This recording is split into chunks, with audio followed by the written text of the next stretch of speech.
Before Trayvon Martin, Mike Brown, or Sandra Bland, there was Oscar Grant. The current movement against police terror and for accountability and justice can trace its first iterations to this moment, when Oscar Grant was killed by a Bay Area Rapid Transit police officer on January 1st, 2009. Captured on numerous digital devices, Oscar's death would be the first murder prosecution of an on-duty Bay Area police officer. Before that would occur, however, Oscar would be murdered in the media and in the court system. It was a triple murder. No doubt, the murders of Oscar Grant tells this story.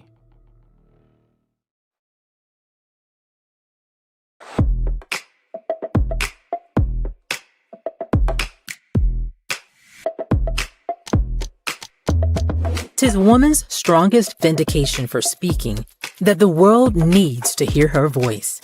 Anna Julia Cooper wrote those words in 1892. You would think she's speaking about today. White supremacy and patriarchy, by definition, belittles and ignores the voices of Black women. Some of Us Are Brave, a Black woman's radio program, was a corrective to that, centering and airing the voices, views, and experiences of Black women, documenting them and capturing moments in time. The program aired on Pacifica Radio for almost a decade. Many of those voices have been preserved here, and Some of Us Are Brave, interviews and conversations with sisters on life, art, and struggle. Edited by Thandisizwe Chimurenga.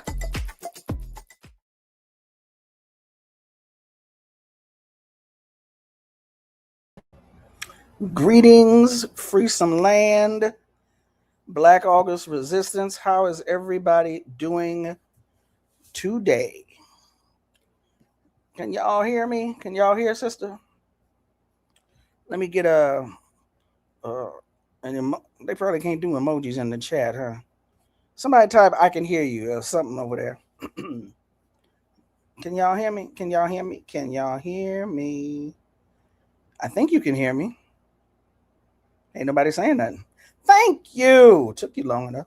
No, I'm just messing with you. How are y'all doing today on this Sunday afternoon / evening for y'all East Coast folks? My name is Thandisizwe Chimurenga, and this is Rootwork on Black Liberation Media. Usually I show my face when I do a Rootwork show on Black Liberation Media, but today I just couldn't get it together. So I'm going to be talking to y'all from the void so that you don't get distracted. We're going to focus on this text today. Actually, 2 texts. I'm hoping that I can get it in. We scheduled it for 2 hours today, 5 p.m. to 2.5 hours, 5 p.m. to 7:30, introductory remarks, and then go into some readings and discussions for y'all who have questions or want to say stuff that I can address. So I'm hoping maybe the first hour we can talk about Sanyika's book, read from and talk about Stand Up, Struggle Forward, as much reading as we can. And then on the next hour, we're going to get into The War Before by Safiya Bukhari. That is the plan. The best laid plans of mice and women, you know how that go. But that's what we're going to attempt to do today. So again, my name is Thandisizwe Chimurenga, and this is Rootwork. It is the second day of Black August. So this is the Black August Study and Struggle session. I try to do something every August on Rootwork around Black August resistance and around studying. So yeah, we're gonna read out loud in case you all do not have the book, or in case you got the book, started it and put it down, or in case you ain't never cracked it open. Black August resistance, there are, if you look in the right places, there are enough histories, enough of the correct, proper, true history of Black August out there. I probably should rehash it. I'm not going to, because It's going to take a while. But if you know about Black August, then you know about studying, and you know about the importance of studying. You know about the importance of collective study. And that's one of the things that the brothers did in the penitentiary. They would study together, not just study, not just read, not just, read and sit and think on it. They would struggle with the ideas. They would do it in communion, in collective. And so that's one of the things that I wanted to do. Because again, like I said, you may have this book and just ain't got to it yet. And if you know anything else about Black August, you know it's about commitment and recommitment. So one of my commitments, or one of your commitments, could be to do some more reading, to get to some things you haven't gotten to in a while, get to some things you have not finished. So that's one of the things that I want to do. I figured Black Liberation Media is the perfect space for that, right? So why not utilize this while we got it, and let's get into it. Hey, y'all. Appreciate y'all showing up. Appreciate y'all coming through. Like I said, I hope y'all are doing well. That's hilarious. Yeah, y'all not showing y'all faces either. Right. Let's see. Hey, Panther and Joiner, how are you? Salam. Good evening, good afternoon. All of that there good stuff. All right. So I am going to pull this up. Let's see. We're going to start with our dear brother. Oh, no. Don't do that. Don't do that. Do not do that. There we go. We're going to start with our dear brother, Sanyika.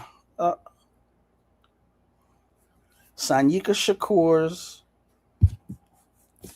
Stand Up, Struggle Forward. Now, as you all know, I've said before, it ain't a Rootwork show if it ain't some technical difficulties. That's not speaking it into being. It was already being. I'm just acknowledging it. Let's see if we can go. Ooh, I wonder how we going. Yeah, that's going to be rough for y'all. I don't know. Y'all ain't going to be able to read that at all. Y'all are not going to be able to see that at all.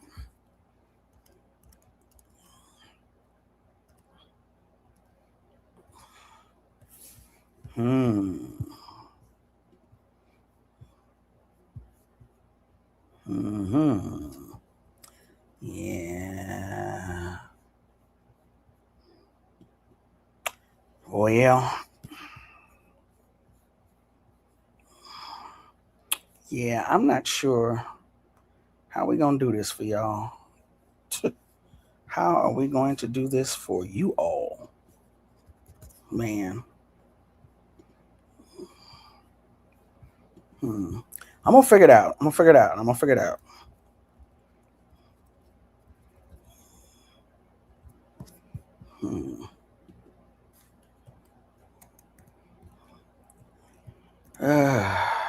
Yeah. So I'm going to read it to y'all. I was hoping I could have it on the screen where you all could get an idea of what I was reading. I don't know if that's going to actually work. All right, so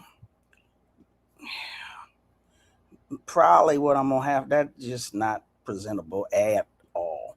So I think what I shall do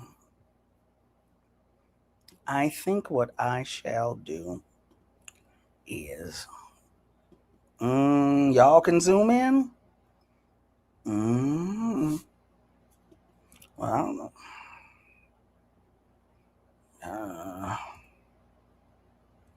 Comes in clear on the phone.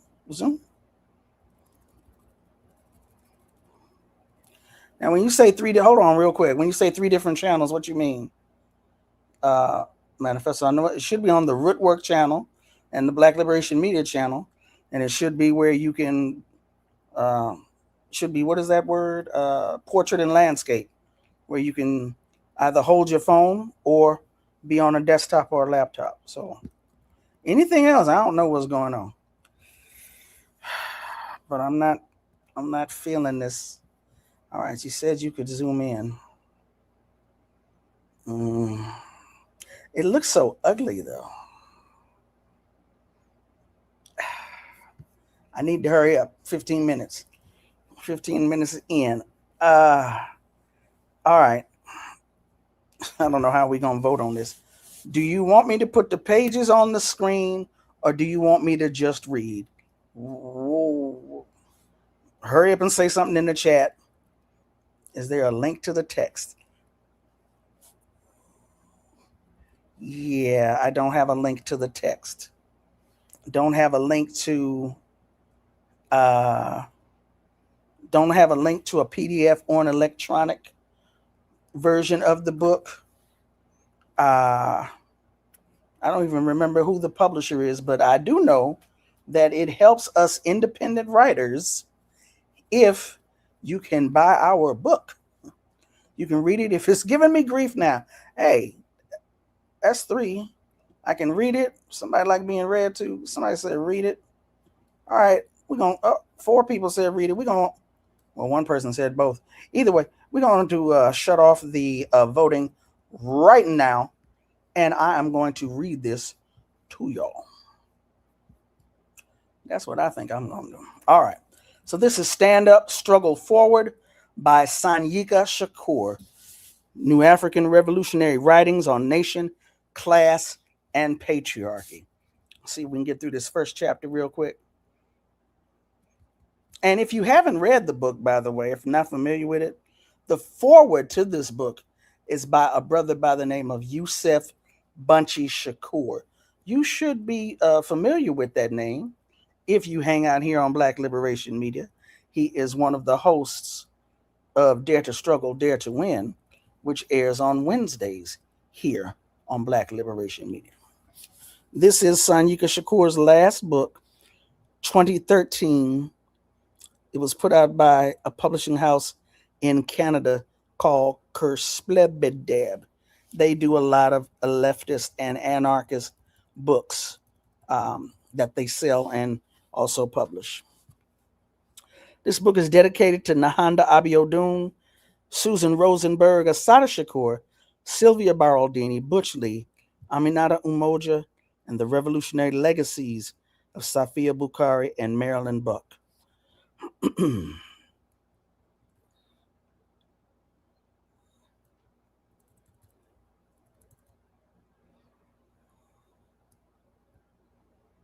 This is chapter 1 of Stand Up, Struggle Forward by Sanyika Shakur, formerly known as Monster Kody, author of Monster, the autobiography of an LA gang member. He then did a novel called Thug Life. But the title of the words Thug Life were all spelled as an acronym. I have to admit I have not read that book. Now, he's got some poetry in here. He's also got an interview with J.R. Valerie of Block Report in the Oakland Bay area of Los Angeles. I'm going to skip those, and I'm going to go right to Sanyika's writings. This first writing is called Study and Struggle and Overstanding. He begins with a quote by Atiba Shana, who is of the Rebuild Collective in Chicago, Illinois. Brother Atiba has passed on. But his writings, one of which is Meditations on Frantz Fanon's Wretched of the Earth, are excellent works for you all to digest. Hopefully I can put it in a link to their website in the chat at some point, or somebody else can do it and be helpful. That would be nice. At any rate, Study and Struggle and Overstanding. Quote by Atiba Shana, who are we, those of us who would build a national Black prisoners organization? There's much hard evidence to show that as each day passes, more and more Black prisoners identify themselves as New Africans and work on behalf of the New African Independence Movement. Sanyika begins, across the expanse of a couple of decades, we've seen the political consciousness of prisoners grow in proportion with their overstanding of what it actually means to be a prisoner in America, but also as nationals of captive nations held in partial paralysis by U.S. imperialism. Prisoners have slowly begun to take an objective view of the matrix of U.S. colonialism from a dialectical perspective that informs us that the settler government holds, dominates, and exploits both external and internal colonies, and that the old facade of disadvantaged minorities is giving way to the stark reality of submerged nations here under the blurry veneer of a so-called United States. That's the first paragraph. Let me stop. I'm attempting to just dive in and get on up in here without too many preliminary remarks. Black August, the New African Independence Movement, these are things that I have not fully described in the beginning, even though many of you probably already know about it. It's usually good practice to go back over that type of information. I did not do that. There's plenty of information out there on the web. I should have included it here. I did not in the interest of time. One thing I will say, though, is that as we know that Black August comes from the prison movement, California in particular, it is very apropos to begin or to deal with the issue of prisons and writings by those imprisoned during the month of Black August, because that is where Black August comes from. These brothers, and it's been primarily brothers, in these penitentiaries, in California in particular, felt that they were an extension of the Black liberation movement. The fights that they conducted inside of the prisons, they felt were the prison corollary to the overall civil rights and Black liberation movement struggles. They did not see themselves as separate. They saw themselves part and parcel. And nowhere was that more exemplified than in the life, writings, work of Comrade George Jackson. Okay. This developing consciousness springs from a revolutionary nationalist overstanding of social development, informed by even the most rudimentary application of dialectical materialism. One is easily drawn to the reality of New Africa, Aslan, Puerto Rico, Hawaii, Alaska, and the indigenous peoples being submerged and colonized, whole nations existing under the false patina of Americanism or patina. So yeah, all of these places such as Puerto Rico, which we've had Rosa Clemente here on the show before. The view of the New African Independence Movement and others is that all of these places, yes, Hawaii, the 50th state or 49th state, these places are all colonized nations fighting to be free. The greater our overstanding of this reality, the less we are believing in or relying on the old, obviously false social construct of race to define ourselves and other oppressed people. Color or race as a binary term to describe the shallow differences between humans, having no scientific basis in reality, is not a deep enough, nor sound or reasonable enough overstanding to explain, confront, and resolve our problems. Check in real quick. Checking in with the chat. Seeing over here.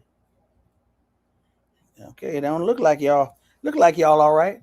I'm gonna keep going. It's been said that the color of freedom in America is green. This tells us something about the false construct of race, no? It hints at the fact that under the rubble of race is bedrock, and that bedrock, that solid foundation, is economics, is capitalism. We can't even discuss, or we shouldn't even discuss, racism without mentioning and combining it with capitalism.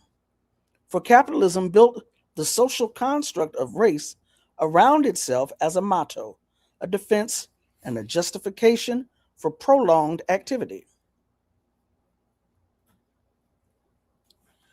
Capitalism is the material manifestation. Race is the shadow or immaterial reality of what casts it as a consequence of the original form. It's not that it's wholly unreal. We can see it, the shadow, I mean. We can even feel it, but it is but a reflection. We'll exhaust ourselves to the point of madness trying to combat it alone without applying destructive force to the material thing that it reflects. To be anti-racist is to be anti-capitalist. We become anti-racists by not using binary terms constructed to promote and sustain race. I think I'm going to read that one again. To be anti-racist, no. We'll exhaust ourselves to the point of madness trying to combat it alone without applying destructive force to the material thing that it reflects. To be anti-racist is to be anti-capitalist. We become anti-racists by not using binary terms constructed to promote and sustain race. Now, we have a quote here. Any attempt to destroy racism without an explicit link to the struggle against capitalism ultimately serves only to reinforce racist ideology and to shield capitalism from attack. On the other hand, an attempt to combat capitalism without an explicit link to anti-racist discourse and struggle allows capitalism to use the belief in race held by oppressed peoples and appeal to the racism of citizens of the oppressive state, thus undermining all revolutionary initiative. This combat also requires that we begin to delink ourselves from the use of language that reinforces and reproduces racial ideology, e.g., the terms white and black, in reference to the identity of peoples. Let me see. Unfortunately, because I do not have the book in front of me, I apologize, y'all. I'm reading from my computer. That's unfortunate. That is a quote, and there's a footnote. I cannot get to the footnote, therefore I cannot tell you who the quote is from. But we're going to just work around it and keep it moving. In our developing consciousness, which is necessarily new African, revolutionary, and nationalist, we are needing new tools, new language, new ideas, means, and ways to rebuild ourselves into a coherent whole for movement and struggle. We are talking about cadre development. This will come about only through arduous study and struggle. See, here's the basic thing. If you are calling yourself a new African, and I am, then you are at once saying that you are not an American of any stripe. You are rejecting the reactionary / colonial identity placed arbitrarily on you by the enemy culture. You are implying that you are a citizen of the Republic of New Africa. Further, this means that you understand that a new African nation exists and has existed in North America at least since 1660. Now, nation here is not to be confused with a state or government. A nation is a cultural, custom, linguistic, social development that is consolidated and evolves on a particular landmass and shares a definite collective awareness of itself. New Africa, as a distinct entity, a totally working class nation, has existed since 1660 here. The nation was given shape, name, general laws, and a creed in 1968 with the founding of the provisional government by over 500 new African nationalists. Established at this historic convention was the New African Declaration of Independence, Code of Umoja or New African Constitution, and the New African Creed. A president, vice presidents, People's Center Councils, and a People's Revolutionary Leadership Council were elected to designate New African population districts, set up registration for a New African census, etc. This was the forming of a state, an organized body designed to coherently give shape and form to the already long existing New African nation. So, we are not trying to create a nation. The nation exists. We are trying to agitate, educate, and organize the nation for land, independence, and socialism. This can only be realized through revolution. And despite what we've recently seen in North Africa with their Arab Spring, again, this was published in 2013, we are under no illusions about our struggle here being a protracted, long drawn out revolutionary war, and truthfully, necessarily so. We have a lot of cleansing to do after existing so close to the seat of world power for so long. We overstand our level of contamination. We are talking about being ideologically consistent, about pushing a particular line. Again, I want to go to Comrade Yaqui because his instructions are profound. Yaqui is Atiba Shana or James Sales, the author I spoke about, the Meditations of Wretched of the Earth, founder of the Rebuild Collective, which exists, well, not founder, inspiration for the Rebuild Collective, which publishes the Crossroad Vita Wawatu books. These were all writings, theoretical journals that came out of the prison movement. And so when he says he wants to return to Comrade Yaqui as a quote, there was that quote in the beginning, Atiba Shana, and then possibly, even though I cannot see the footnote, it may have been the one that I just quoted from. Angolan, Russian, Algerian, Chinese, French, Vietnamese, Cuban, Korean, Tanzanian. These are nationalities. Our nationality is New African. We don't refer to ourselves as Black because we don't base our nationality nor our politics on race or color or a biological element of our being. Social factors are the primary determinations of our national identity and our politics. That's the quote. The same reason we don't call ourselves Black is also why we don't call ourselves African American, Negro, colored, etc. These are chains which tie us to the plantation, to the colonial system. These are terms that substantiate, promote, and sustain the colonial mentality and thus our oppression. Again, Comrade Yaqui's words instruct. All right.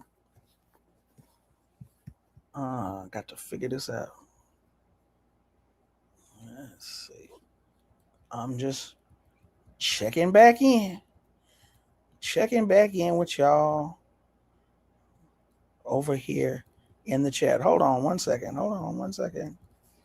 Chitimasha. I'm not going to pronounce it the other way. If you search the War Before Internet Archive, has it for free to read along. Cool. We're going to be getting to that in the second hour, I sincerely hope.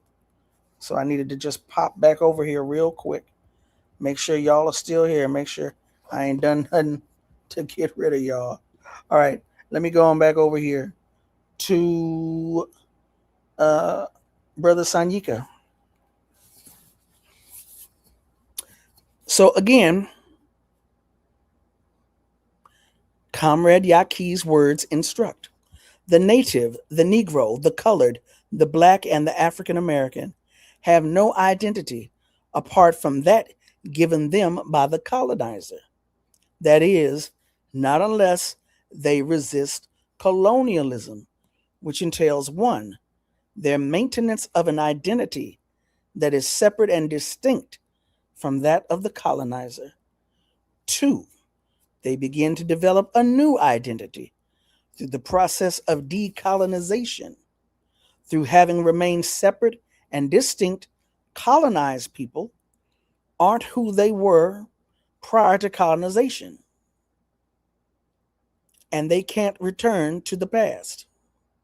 Colonization has arrested their independent development, distorted who they are, and now they must become a new people during the process by which they regain their independence. Okay, end quote. Back to Sanyika. Let's go a bit into this.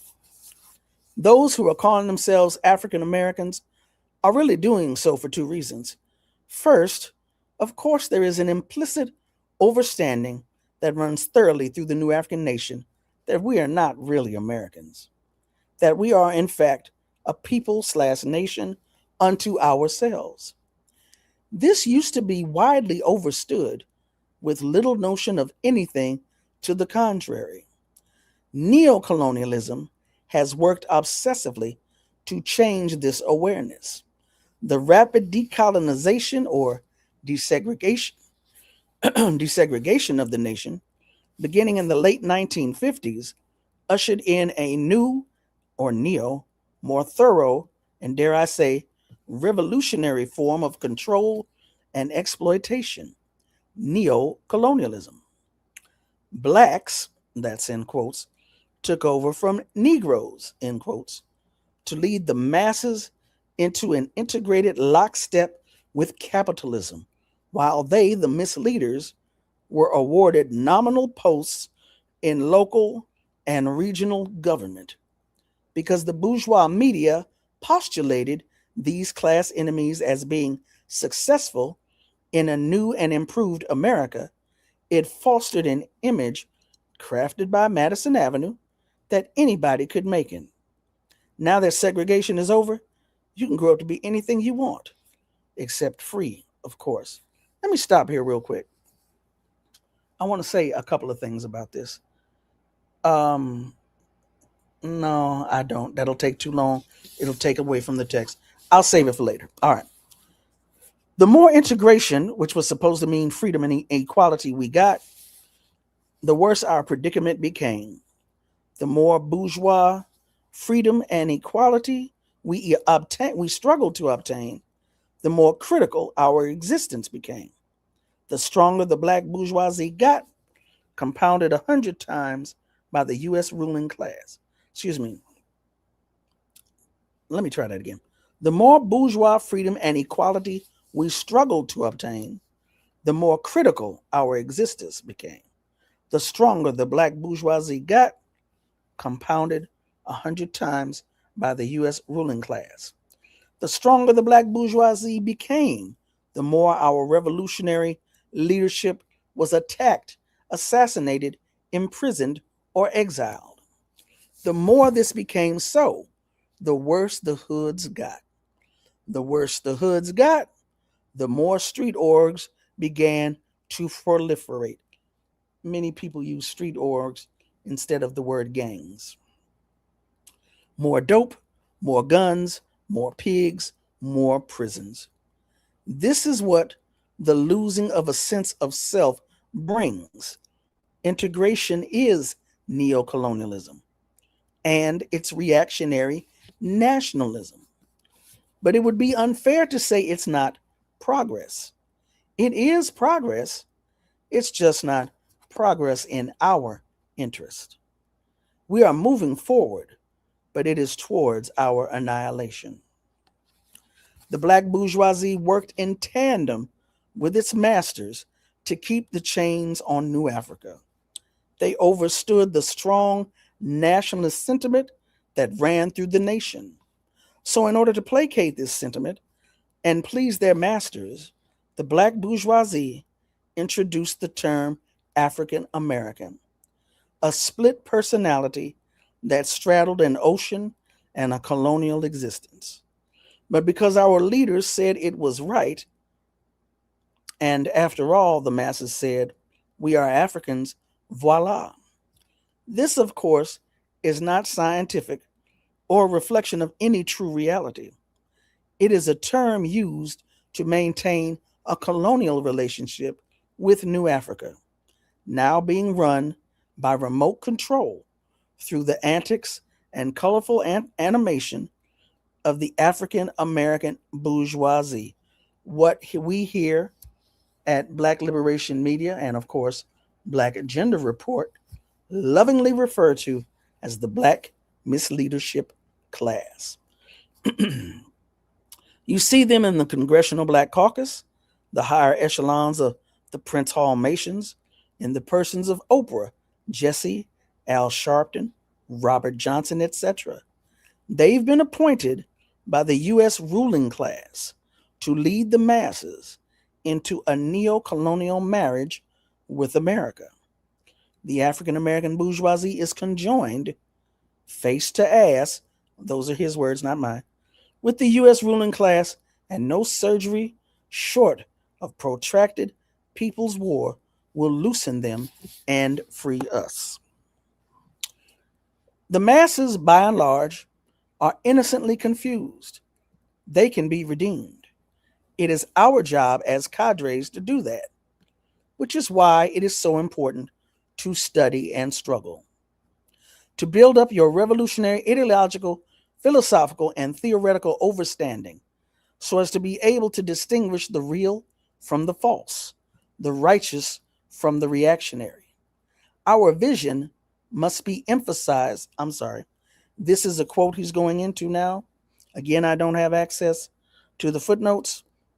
I could assume this is from Yaki or Atibashana. I will not, though. I'm just letting you know it is a quote.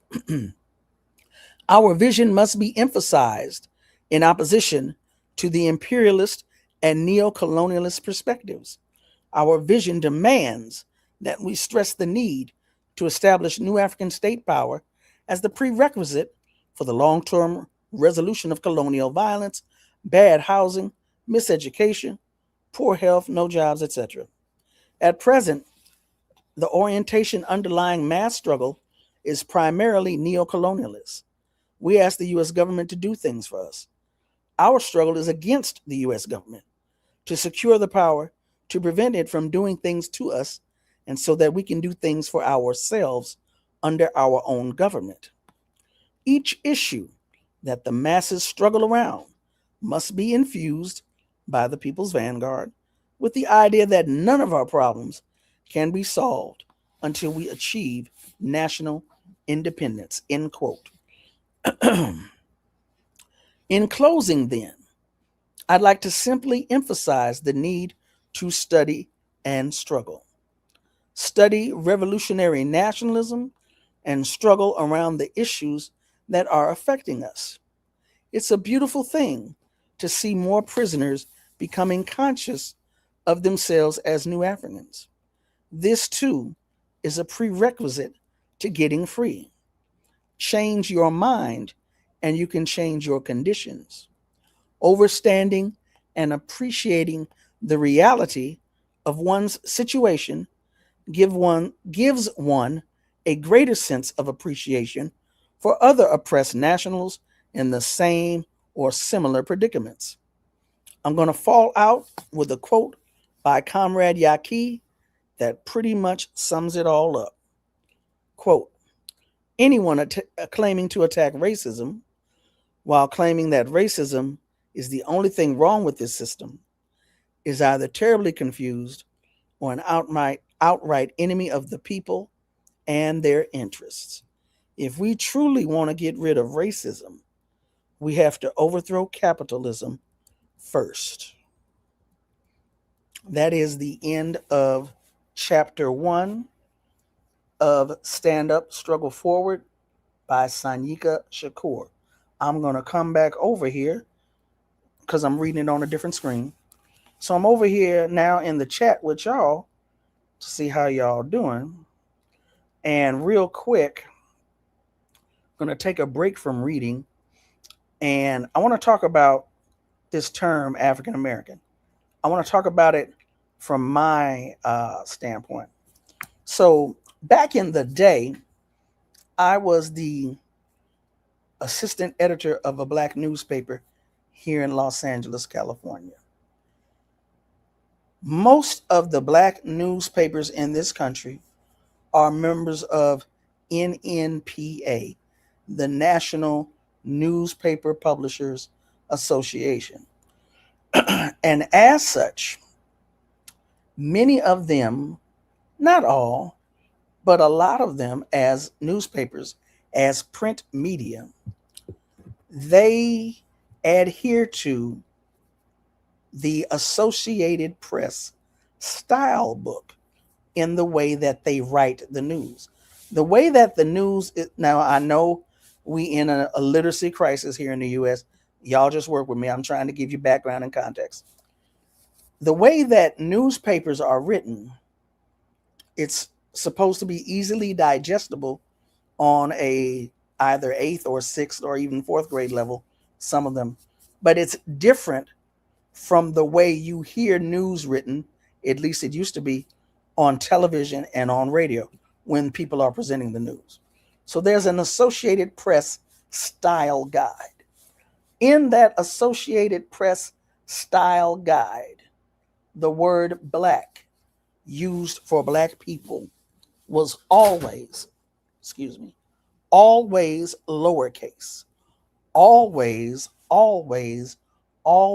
lowercase. So if you saw Black American or Black people, it was always lowercase. How do I know? Because I would capitalize it in my writing, and my editor, who was a graduate of journalism school, would lowercase it. And when I tried to struggle with them, I said, well, that's not part of the style guide. Now, you know, a lot of newspapers also have their own internal style guide. This newspaper did not. And so since they were committed to following the Associated Press style guide, mind you, Associated Press refused to ever call Muhammad Ali. They always called him Cassius Clay. But I digress. That's prior to my tenure. What I began to do was use the words African American because I wanted capitalization for my people in the paper. Now, full disclosure, I did not struggle with them around New African because I knew if they wasn't going to capitalize B, there was no way they were going to accept New African. This was years ago, mind you. But I'm being transparent is that I didn't even take the struggle to them because I knew it wasn't going to go anywhere. So for me, African American was capitalized, and it also showed that link to Africa, even though you could basically call that split personality, which is what Sanyika was just talking about. But that is the reason why I did that. And so coming fast forward to where we are now today, this whole watching this diaspora war play out and the absolute disdain for African American in order to identify as Black American, it is absolutely horrifying. When Sanyika talks about this conjoining from face to ass of this attempt to call ourselves Black American, the conjoining to this imperialist state, the United States of America. He said this in 2013. It is horrifying to me, the disdain that these, ADOS, FBA, which is trash. I can't say ADOS and FBA, which are trash, without saying they're trash. It is horrifying at how they have gone overdrive in their disdain of Africa, of anything African, and in their love and tethering to America or the United States. It is wild to me. And I can understand Sanyika to a certain extent checking out of here. I'm like, what? Oh my God. Anyway, so that I'm seeing African American didn't necessarily come out of an NAACP meeting. African people, black people, African people here in the U.S., we've called ourselves Ethiopian. We've called ourselves Bilalian. We called ourselves African right after slavery and during enslavement. As a matter of fact, when you look at the founding of the African Methodist Episcopal Church with Richard Allen and Absalom Jones, so we've been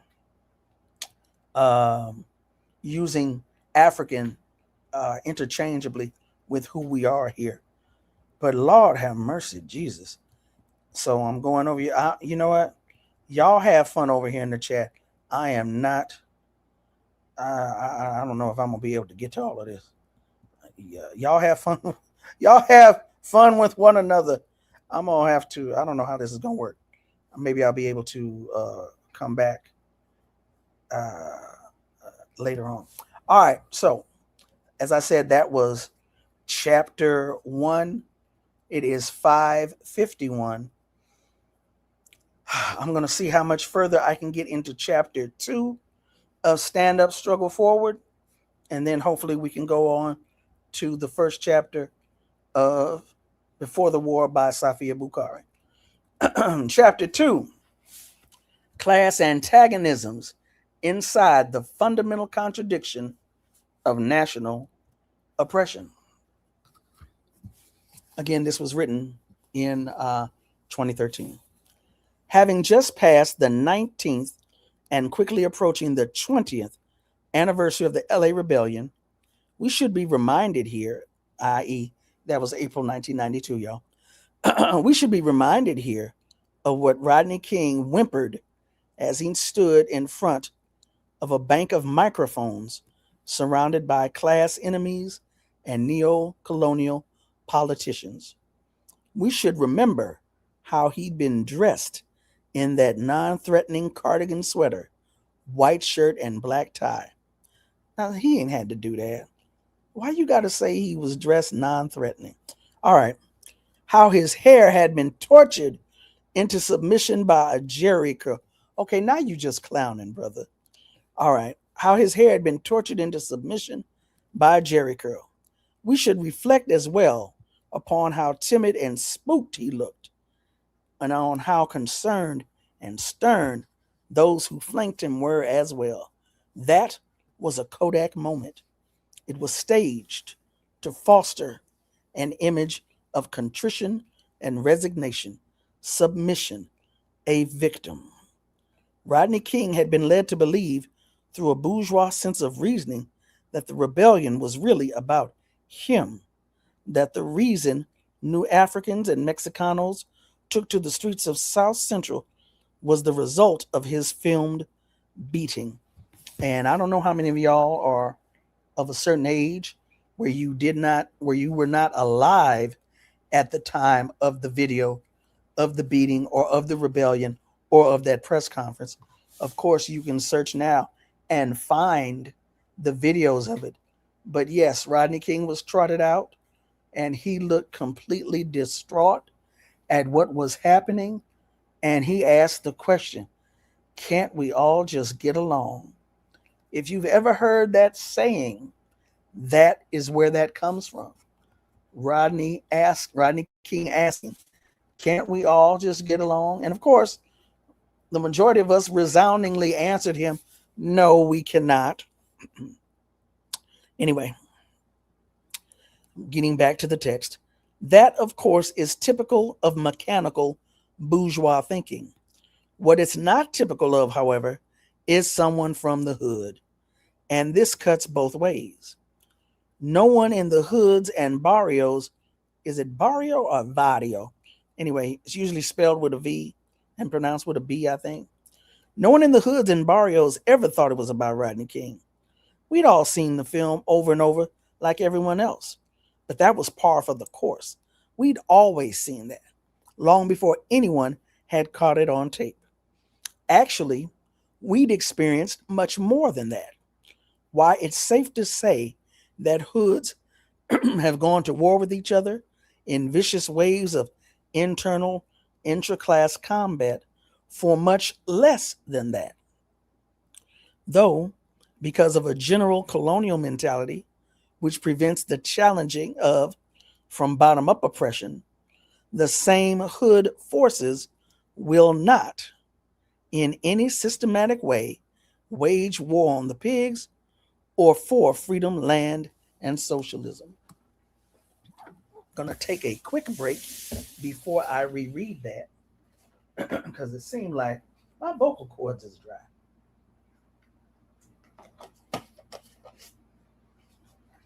Took a quick swig of orange juice, no gin, just juice. I'm going to say that again. Actually, we'd experienced much more than that. Why, it's safe to say that hoods have gone to war with each other in vicious waves of internal interclass combat for much less than that. Though, because of a general colonial mentality which prevents the challenging of from bottom-up oppression, the same hood forces, i.e. street organizations, i.e. gangs, will not in any systematic way wage war on the pigs or for freedom, land, and socialism. Rodney King alone and of his own accord would not have thought to hold a press conference to ask the asinine question in the form of a whimpered request, can't we all just get along? The fact of the matter was that we were getting along. New Africans and Mexicanos were getting along just fine. I'm not really sure about that, but okay. What we couldn't understand was why he was admonishing us for getting at the exploiters of our communities. The impression he gave, with his handler's hands up his back like a ventriloquist doll, was that a race riot was going on, as if we had begun to kill each other or burn and rob each other's homes. His handlers compelled him to send up a false flag, a diversion. But you see, this was the very thing that exposed the class interest and reactionary politics of the Uncle Toms that had been designated to handle him and by extension us. Let me stop here. Sanyika Shakur, Kody Scott, formerly known as Monster Kody. Yes, he died as Monster Kody, kind of, sort of. He died as Monster Kody-ish. He was struggling with a lot. Monster Kody, Sanyika, basically dropped out of school in the 6th grade. He and I went to the same elementary school. He was 12 years old, or 11 going on 12, when he dropped out of school. Did not have a diploma, did not have a GED. He stopped going to school because he was in the gang life, and it was in prison where he re-educated himself. If you read the Autobiography of Malcolm X, then you know he talked about reading the dictionary A to Z. If you have looked at the history of the Black Panther Party, then you know their first recruit, if not one of their first recruits, little Bobby Hutton, it was said that he could not read or write, and he learned to read utilizing the Black Panther Party newspaper. When I read the writing of Sanyika Shakur, I'm like, this right here is my brother. This is the result, or this is the end result. This brother did not graduate. I mean, he graduated. See, he has a 6th grade education through the system, but through self-study, this is what he has produced. All right, let me hush and keep it moving. Let's go back for a minute. Let's talk social development history. There exists a fundamental contradiction in our lives that, like an elephant in the room, no one wants to acknowledge. As a consequence of the war waged upon various African nations by European powers, those of us captured and kidnapped were taken out of our own self-determining social developments, and violently forced into Euro-American his story. This is not simply a clever play on words. This is a reality. We lost the ability to control our own destiny. Read that again. Okay. We lost the ability to control our own destiny. From that time until now, the fundamental basic contradiction between the U.S. oppressor nation and our own oppressed and colonized nation has been the governing imperialist relationship, which is to say, us not being in control of the qualitative factors that determine our lives as a people, a nation. Our tradition of struggle against this fundamental contradiction has taken many forms, some hidden or obscured, and some open and hostile. But all of these have been to resolve the fundamental contradiction and to regain our independence. While there have been bona fide struggles to resolve the contradiction, there have also been reactionary neo-colonial struggles waged by internal enemies loyal to the oppressor nation and culture that have tried time and time again to subvert and control our destiny for the benefit of the capitalists. They've come among us, always imposed from above, stirring up emotions and giving lip service to progress, equality, justice, and prosperity.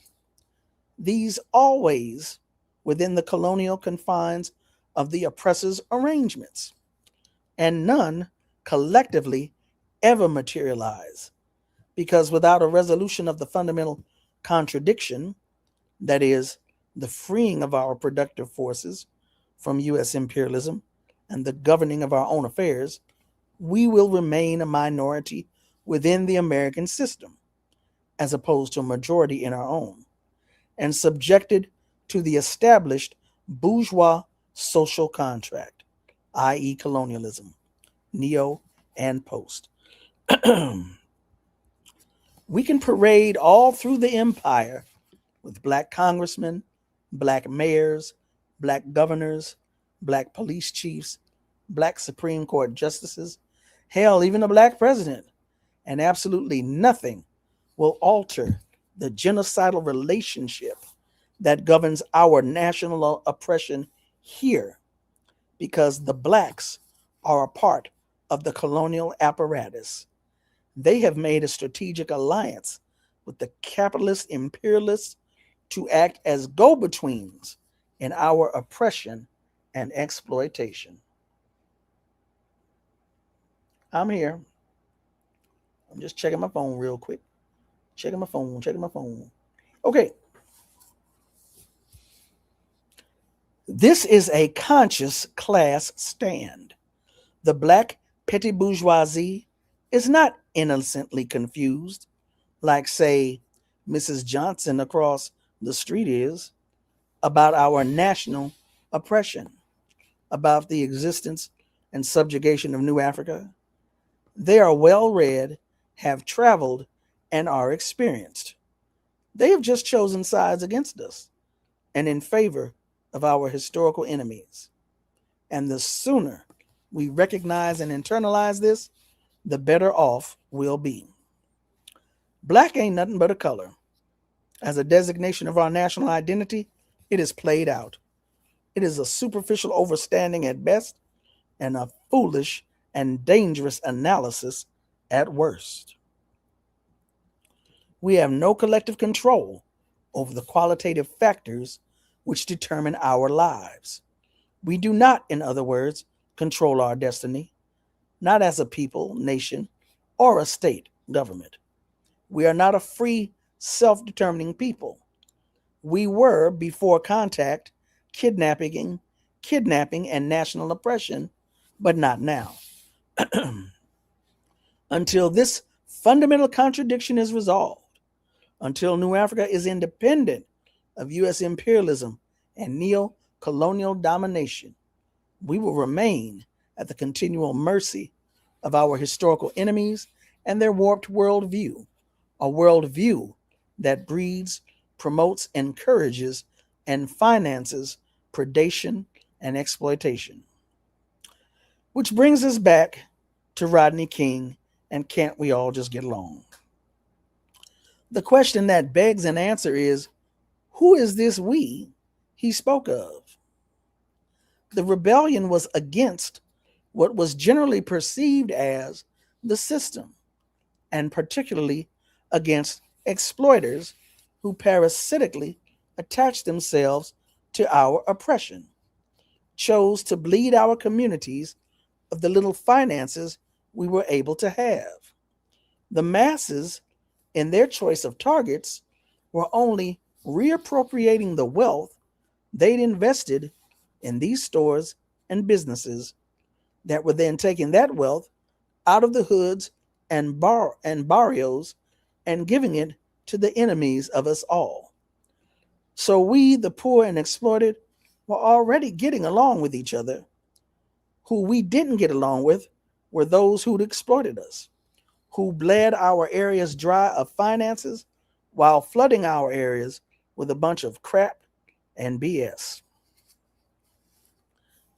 Real quick, again, if you weren't there, i.e., if you weren't alive during that time, April of 1992, you can find the videos because now it's a digital world. Ain't nothing hidden just about no more.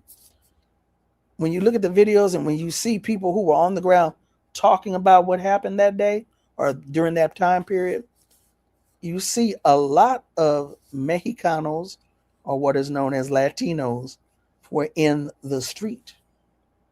They was ripping stuff up and they was carting stuff off. Some of those that had been targeted may have been or were Korean businesses. Black folks started it, set it off. Black folks was out there, but there was a lot of Mexicans out in the streets too. And we use the word Mexican, but the reality here in Los Angeles, we don't say Hispanic because Richard Nixon came up with that term. One of the reasons why we use the term Latino is because not all of these Spanish-speaking Indian descended people are from Mexico. Some of them are from El Salvador, Nicaragua, Guatemala, etc. So Latinos is an over-encompassing term. The Mexicanos or Chicanos, those of Mexican descent born here in the U.S., that's a very specific term. My point being, it was a lot of them Spanish-speaking Indian descended folks out there in the streets during the 92 rebellion. Why is that? It's because they felt it too. They understood it too. It could be because they're more numerous. Latinos are more numerous. They be catching hell and getting murdered by the police like we do. I think probably we're just louder about it. They're more numerous. You see what ICE is doing right now? That's what they usually experience from LAPD. So LAPD has been given a reprieve, has been given a break. They're on vacation now because ICE is handling it for them. These folks was in the streets also. So yeah, back to the question of can we all get along? Who is we? Who was Rodney talking about? Anyway, who we didn't get along with were those who'd exploited us, who'd bled our areas dry of finances while flooding our areas with a bunch of crap and BS. It wasn't the Crips, Bloods, or Sureños.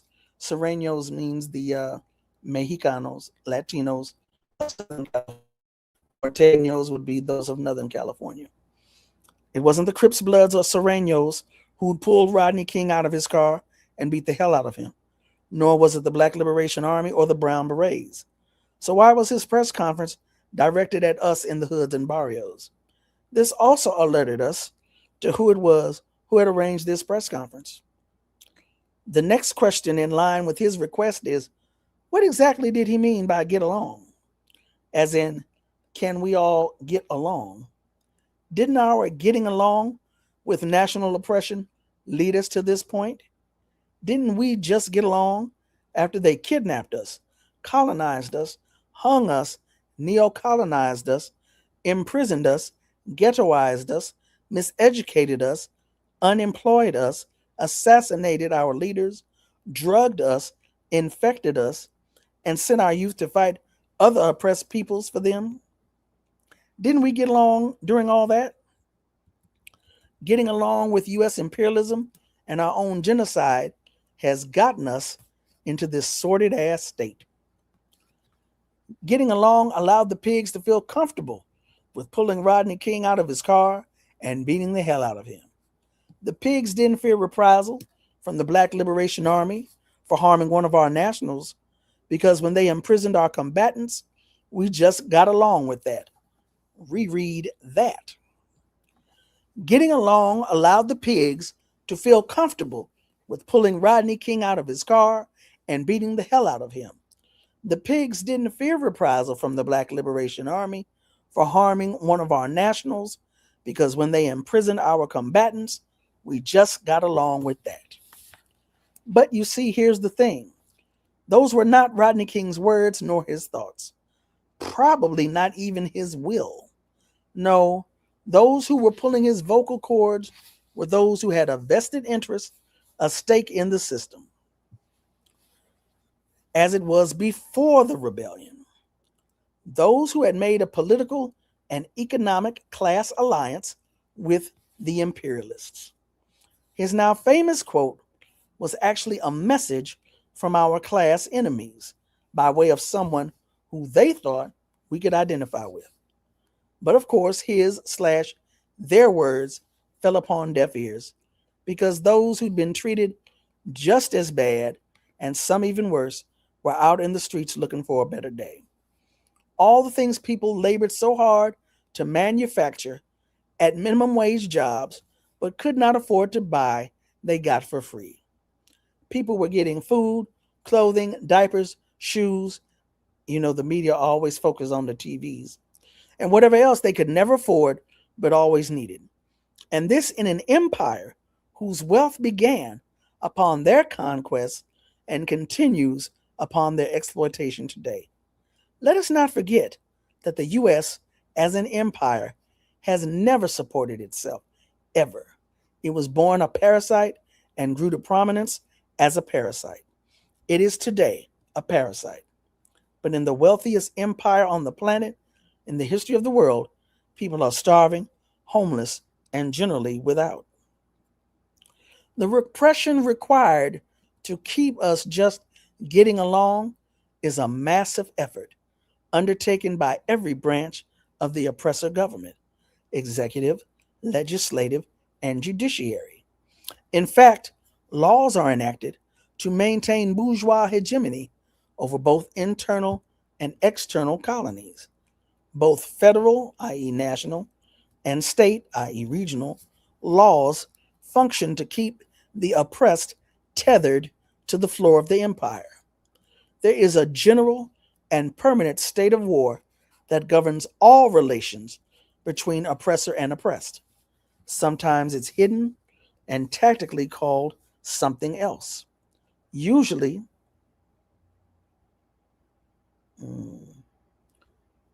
y'all hold on for me 1 second. Hold on for me for 1 second, please.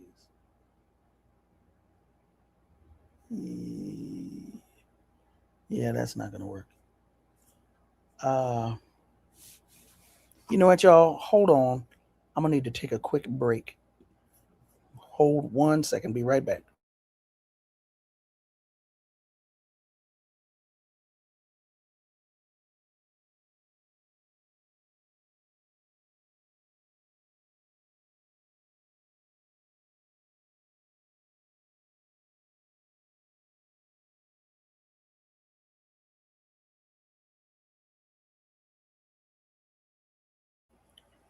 All right. Alrighty, Teddy. Sorry about that. We keep it real grassroots up here. I try to be professional and polished. It don't always work that way. All right, where was I? There is a general and permanent state of war that governs all relations between oppressor and oppressed. Sometimes it's hidden and tactically called something else, usually something with a benign name that sounds well-meaning, like war on poverty or war on drugs or war on gangs. They militarize everything having to do with relations between oppressed and oppressor nations. It's all part and parcel of the general and permanent state of war between us and them.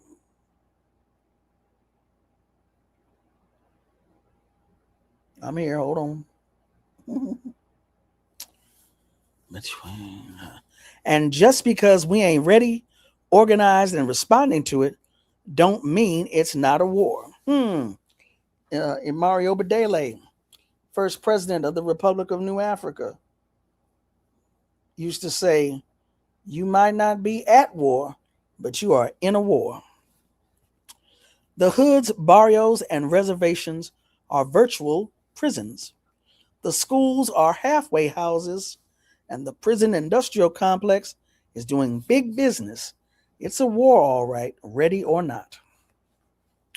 A permanent state of war, by the way, psychological warfare is warfare. A permanent state of war must exist in order to maintain fear in and control over the internal colonies. This permanent state of war is called colonialism. When they allow someone who looks like you to govern you for them, this is called neo or new colonialism. And when they let a black, in quotation marks, run the business, as in rock bottom being president of the US, that was Sanyika's term for Barack Obama, rock bottom. This is called post-neocolonialism. But colonialism, all the same. The system is capable of morphing at a moment's notice in order to survive and continue to oppress.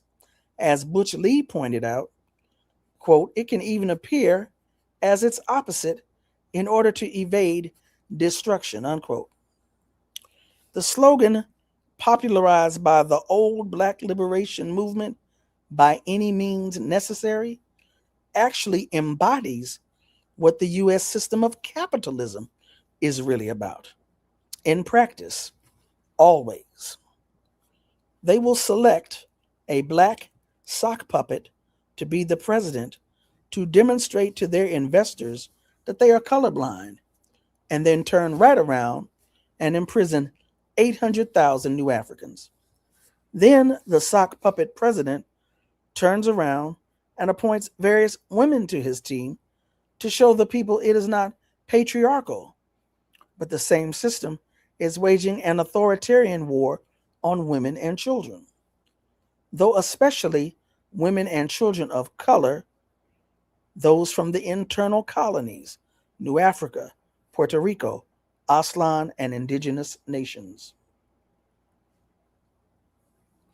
And of course, we have to contend with the loyal enemies of the empire. These are the ones who go hooping and hollering about racism and discrimination, boo-hooing about how exclusionary the system is. And yet, they really only want in. They want equality, to be equal with the very ones they claim are racist. They use terms like our government or our troops in Afghanistan, our police force. They are clamoring against discrimination because they feel they too should be allowed to prey on people. They want to be equal in the system of capitalism. They don't want to stop the problem. They want to be a part of it. Why else would they ask for equality without calling into question the entire grotesque apparatus? Looking at you, ADOS and FBA, which is trash. This is what makes the petty bourgeois class of blacks so dangerous. They have the resources, approval, and backing of the imperialists to carry on their campaigns of accepted forms of protest, even when they appear to question the bourgeois laws of the enemy. For instance, they'll support both a new trial and the release of Mumia Abu-Jamal only because we can prove that he was wrongly convicted as a part of a frame-up. And while we go on to link this frame-up with a total array of colonial maneuvers carried out to keep New Africa oppressed and exploited, they'll pull back at racism and ignore our need for self-determination. This because their class interests reach an end at calling into question the fundamental contradiction. We can demonstrate this by the fact that there is no support for Sundiata Acoli, Jalil Muntakim, Sekou Odinga, or any other new African prisoners of war. Anything that points to the challenging of the fundamental contradiction that calls into question the actual national oppression of New Africa, the petty bourgeoisie will ignore, reject, or outright deny support for. This would not be in accord with their class interests as parasites upon our misery, their collaboration with our oppressors. So within the framework of their accepted forms of protest as loyal enemies, as Oppo Sames, they can call Mumia's capture, incarceration, and conviction racist, discriminatory, and questionable. But that's where it will end. Those are the parameters. That's the function of this class, to appear as staunch defenders of Black or African American rights, progress, and equality only within the boundaries of established imperial rule, which to say only as citizens of the oppressor nation, as minorities needing special handling, victims. Now, if you are a regular viewer of either Black liberation media or left media in general, you know who Ajamu Baraka is. Ajamu Baraka is currently one of the founders and leaders of the Black Alliance for Peace.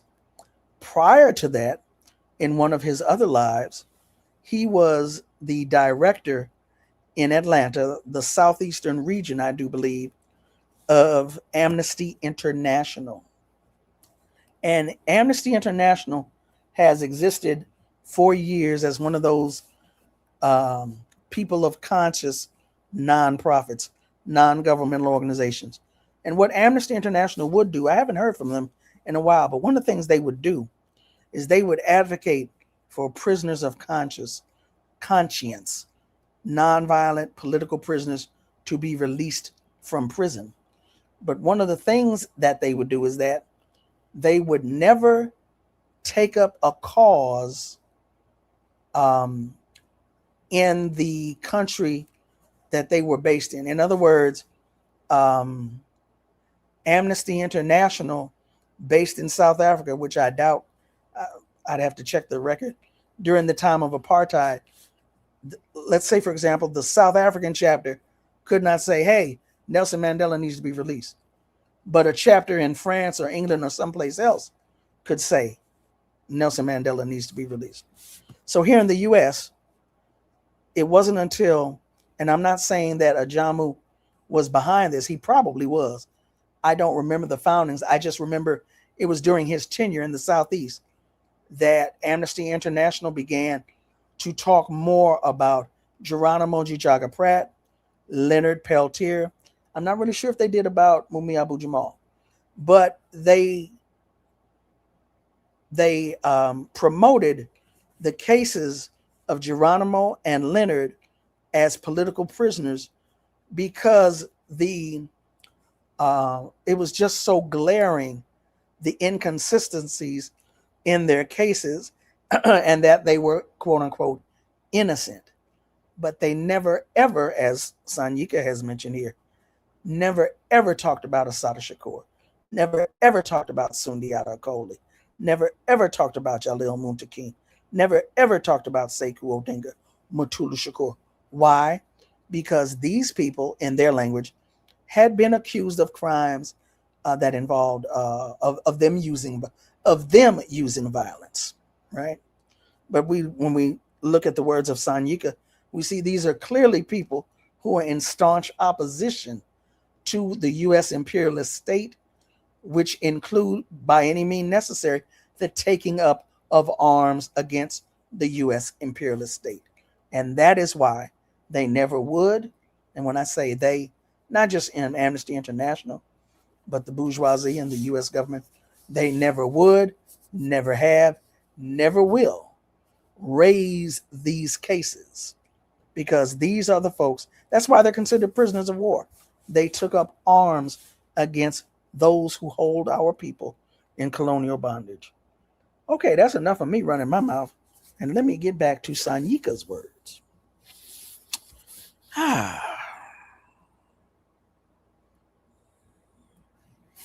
The last thing that he said. Okay, I'm sorry. This is not happening. Why is this?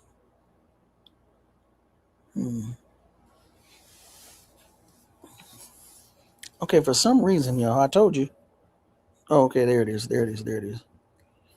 I told you it ain't a show. All right, let me go back and read that last paragraph.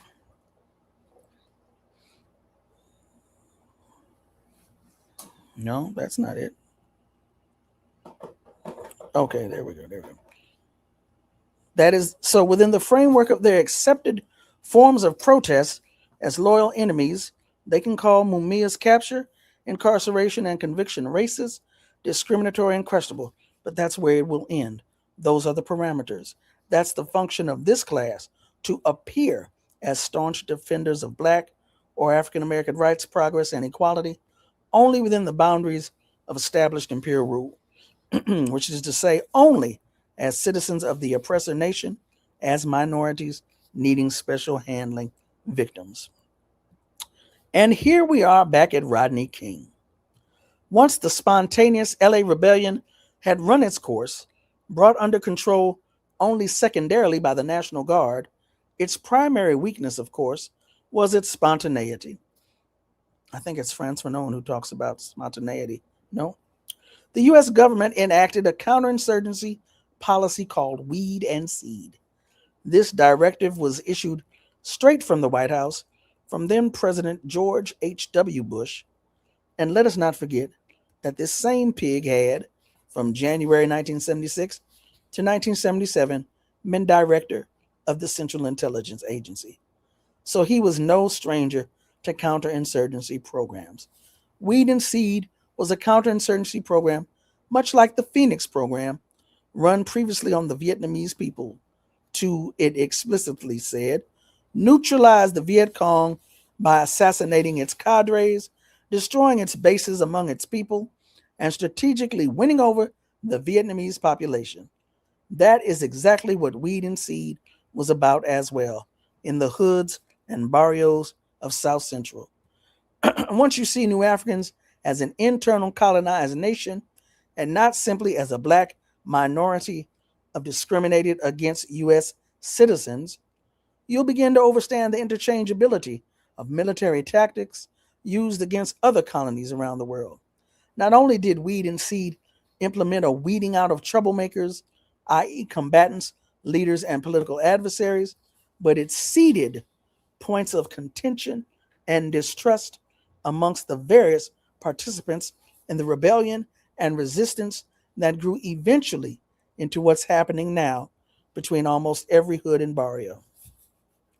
These conflicts did not fall from the sky. Their origins are on earth, issuing from designs that serve someone's needs. The idea is to follow the conflicts to the point of interest, which is to say, who is benefiting from the conflicts? Keep the term Weed and Seed in mind as we go forward here. Now I'm going to stop. It is 6:29 p.m. and we are in chapter 2, and we still have at least, let's see, well, we actually only have one more page. We only have one more page, so I wanted to give as much time as possible to Safiya Bukhari also. So technically speaking, supposed to end at 7:30, 1 hour left. But, for those of you who are watching live, if you have to jump off because it's being recorded and will be housed at Black Liberation Media, you can always come back later. And, folks who weren't able to watch it live, they'll be able to watch it at their leisure. So I'm going to finish this chapter 2 of Stand Up, Struggle Forward by Sanyika Shakur take a quick breather, swig a little bit more juice, no gin, and then we're going to get into at least 2 chapters, I hope, of Safiya Bukhari's The War Before. Okay. Nationals of 2 oppressed and colonized nations, Aztlan, which is what La Raza or the Mexicanos call this portion of Mexico. Y'all do know that Mexico was stolen by the United States, right? Of course you do. Nationals of 2 oppressed and colonized nations, Aztlan and New Africa, are involved in shooting wars. Yes, these conflicts largely involve lumpen criminal elements. Those involved in street org activity.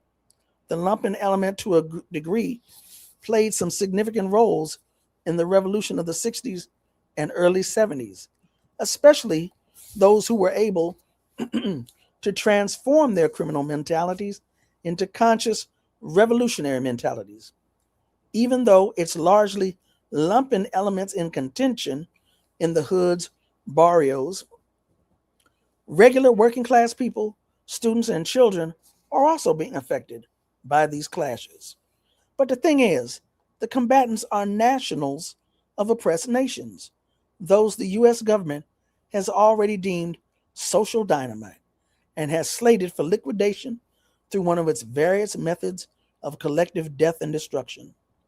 So once the enemy culture saw the mass unity during the rebellion, measures through weed and seed were undertaken to divide so as to be in a better position to conquer these elements who obviously had no qualms about rebelling against oppression. Here's one of the tactics they used. On Florence and Normandy Avenues, excuse me, Florence and Normandy here in South Los Angeles is in a neighborhood that is known. Okay, keep it real. Keep it. What did Malcolm say? Make it plain. Make it plain. Florence and Normandy is A-Tray gangsterhood. That's a set of the Crips. Monster Kody, Sanyika Shakur was an A-Tray gangster. If you read his book Monster, you'll see where he at one point broke into this little shop called Art's Chili Dogs. Art's Chili Dogs sits on Florence a few feet from Normandy. So it is right there in that particular hood. Here's one of the tactics they used. On Florence and Normandy Avenues, the acknowledged point of origin of the rebellion, New Africans were shown on film pulling a Mexicano priest from his car, yanking his pants down while he was on the ground, and spray painting his private parts black. This was not what actually was reported to be. While this priest was in fact Mexicano, he'd been pointed out by a Mexicano as a child molester and was thus disciplined by the first group that got to him. But because those who got him were New African and he was obviously a Mexicano and no sound was attached to the video, the media was allowed to misinterpret the scene as they wished. As I said, if you weren't around, through no fault of your own because you wasn't born, if you wasn't around in 92, you can go find the videos. Yes, they pulled his pants down and spray painted his genitals black. That is what they did. And here you have this report from someone in that area, from that area, with ties, with contacts in that area, telling you what happened. And this is what they did. So there was Reginald Denny laid out after being pulled from his truck. And yes, this is a true story because Nana Jomfy, who should also not be a stranger to Black liberation media, Nana Jomfy is a sister who is currently the executive director of Black Alliance for Just Immigration. Nana Jomfy is an attorney. She went to Cornell under James Turner. Nana Jomfy is one of the attorneys with human rights advocacy, a member of the National Conference of Black Lawyers, Nana Jomfy and Chokwe Lumumba worked on the cases of what were known as the LA four brothers who were arrested and charged with that beating of Reginald Denny, the truck driver who was pulled out during the rebellion. Again, if you look at the video, you can see what's happening. And this is what they did. So there was Reginald Denny laid out after being pulled from his truck after he'd yelled, "Get your black asses out of the street," to the rebels, and then beaten. And across the street was the Mexicano priest, pants pulled down, private parts painted black, and the rebels were seemingly targeting anyone who was a new African as they passed.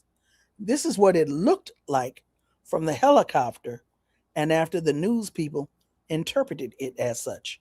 But that wasn't true.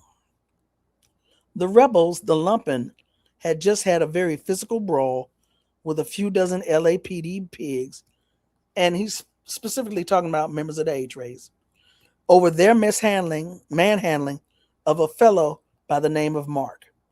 During the rebels' battle to free Mark from the pigs' clutches, a radio call came out which instructed the pigs to retreat, to leave the area.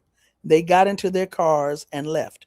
Then the rebels walked up to Florence Avenue and were attempting to secure the intersection from all vehicle traffic. That is, all vehicle traffic. Any motorist that attempted to pass had their vehicles bombarded with stones, sticks, and bottles. The tactic was to secure the intersection against the eventual return of the LAPD, which, it must be added, has its 77th Division, a notoriously aggressive and hostile police station, right down the avenue of Florence at Broadway. So the idea on a purely spur-of-the-moment level was to secure the main intersection from any and all flowing traffic. What is interesting to note is that the young rebels in lumpen weren't trying to start the LA rebellion, and it certainly wasn't about the Rodney King beating averted, though we'd all seen that too, where earlier in that fateful day, the 4 LAPD pigs were acquitted after a trial for the tape beating. While it most definitely wasn't the central factor, it was, however, one more nail in the coffin of belief in the system. Thus, if only for a few days, while rebels reappropriated various goods and demolished certain structures they knew were used to exploit and extract wealth out of the area, local mom and pop shops were not destroyed or looted. However, by showing over and over the corner of Florence and Normandy, Reginald Denny's stoning, the priest's painting, and the chaotic attempts by the rebels and lumpens to secure the corner, the impression of madness and racism was projected out into the city, region, state, and empire. And of course, like most things involving a challenge to capital, exploitation, and private property, the state's propaganda machine put its own spin on these events, with a few agents on the ground in key places doing whisper campaigns. It wasn't too hard to convince right-wing street and prison organizations that it was the racist blacks attacking Mexicans. Thus began the acrimonious flow of orders to get even that issued from the tombs of the SHU units, secure housing units in the California prison systems. Check the stats. After the 92 rebellion, the hoods and barrios across LA, Watts, Compton, and Linwood erupted in lethal clashes that have culminated in the hostile standoff that exists today. In the midst of the rebellion, nevertheless, there came a ceasefire order observed by some of the most dangerous and combative street orgs in American communities. 80% of the sets complied with the ceasefire. Bitter enemies blended across color lines in South Central Watts and Compton. This was in the historic spirit of the 1965 Watts Rebellion that saw a ceasefire and blending of the older New African street orgs in favor of united action against the LAPD and National Guard. Weed and Seed was intended to prevent this from happening again. 6:39 p.m. Once the street orgs agreed upon a ceasefire in 1965, they, unlike the Crips and Bloods of 92, had a social movement to join as an alternative. A social movement that was increasingly becoming an armed revolution. Malcolm had been murdered earlier that year in February. The Revolutionary Action Movement, RAM, was active and nightly on the bourgeois news. Images of civil rights protests were being shown. There existed a more obvious exposure of the fundamental contradiction. New Africa was being rapidly decolonized. The system of capitalism was morphing again, searching for new ways to maintain its control over the internal colonies while simultaneously struggling to get new colonies in Vietnam, South America, and Africa. The following year in October, the Black Panther Party for Self-Defense would start, as would the US organization. Most of the street or combatants who'd come together in a ceasefire during the 1965 Watts Rebellion would go on to join either the Panthers or us, a move that wasn't lost on the FBI, who, through its counterintelligence program COINTELPRO, worked tirelessly to exacerbate pre-existing conflicts between individual combatants that inevitably spilled over into gunfights and murders. The same tactics were used against the Crips and Bloods under Weed and Seed after the 92 rebellion. Same war, same objective, different names for the maneuvers. What should come across as evident to us as we reflect on the various tactics used against us over the centuries is that the enemy has more faith in our ability to get free than we do. I'm going to read that one again. What should come across as evident to us as we reflect on the various tactics used against us over the centuries is that the enemy has more faith in our ability to get free than we do. Damn.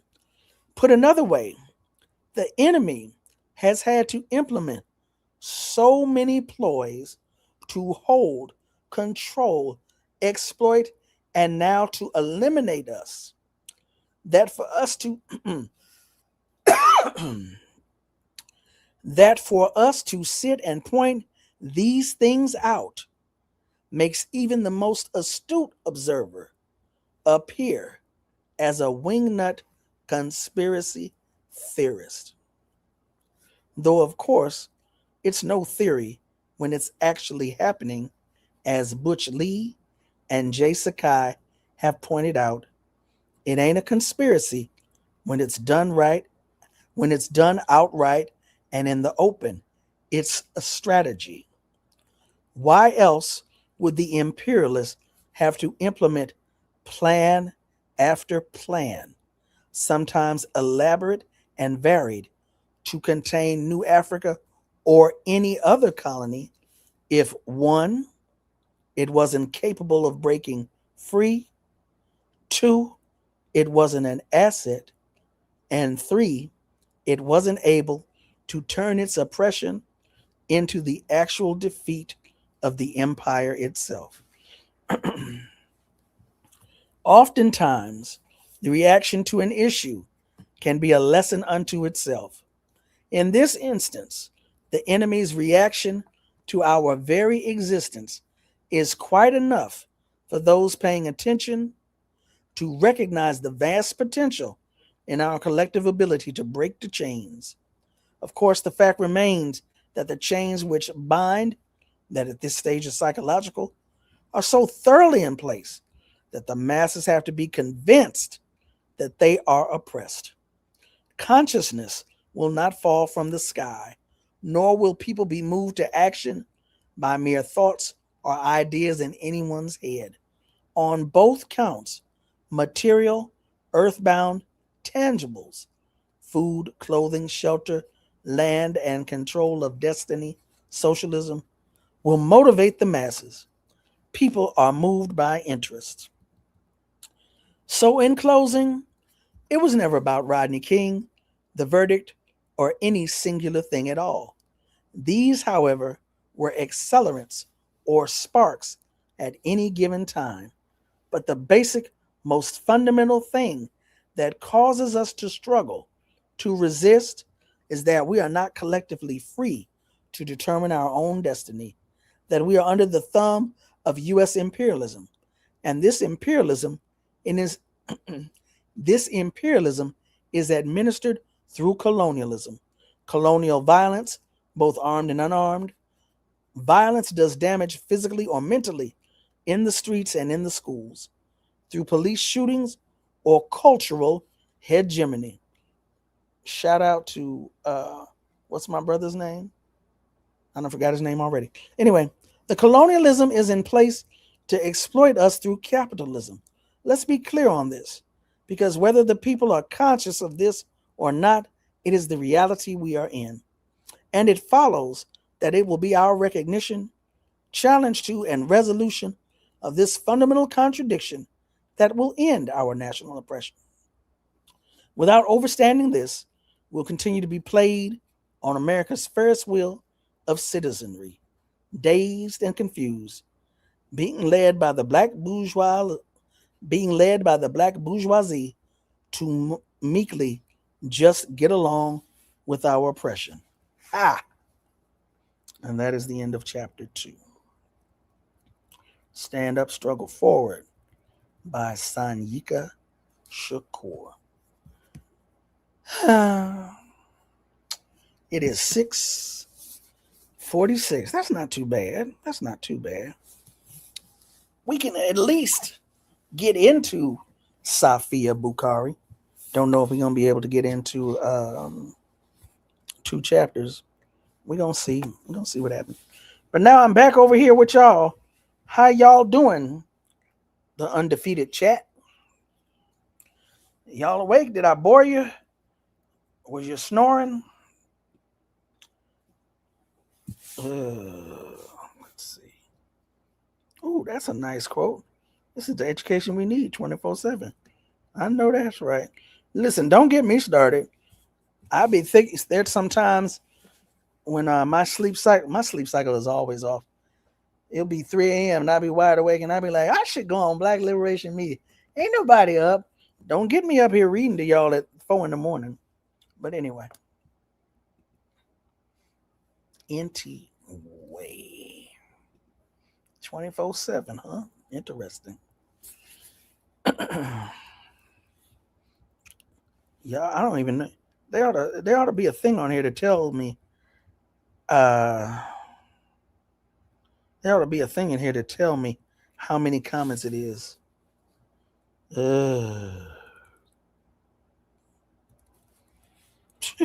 It's a lot of comments over here. I'm not going to be able to get to everything. I'm not going to be able to get to none of it just about.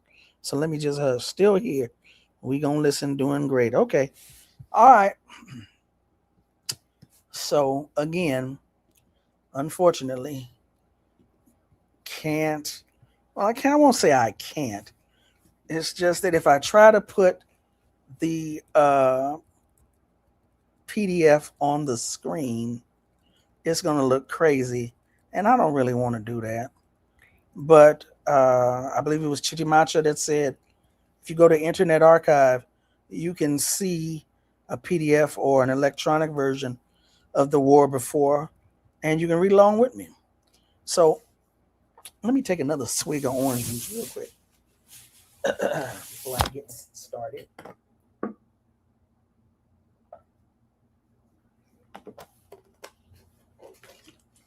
Orange juice all hot. Need some ice. Let's see here. The War Before.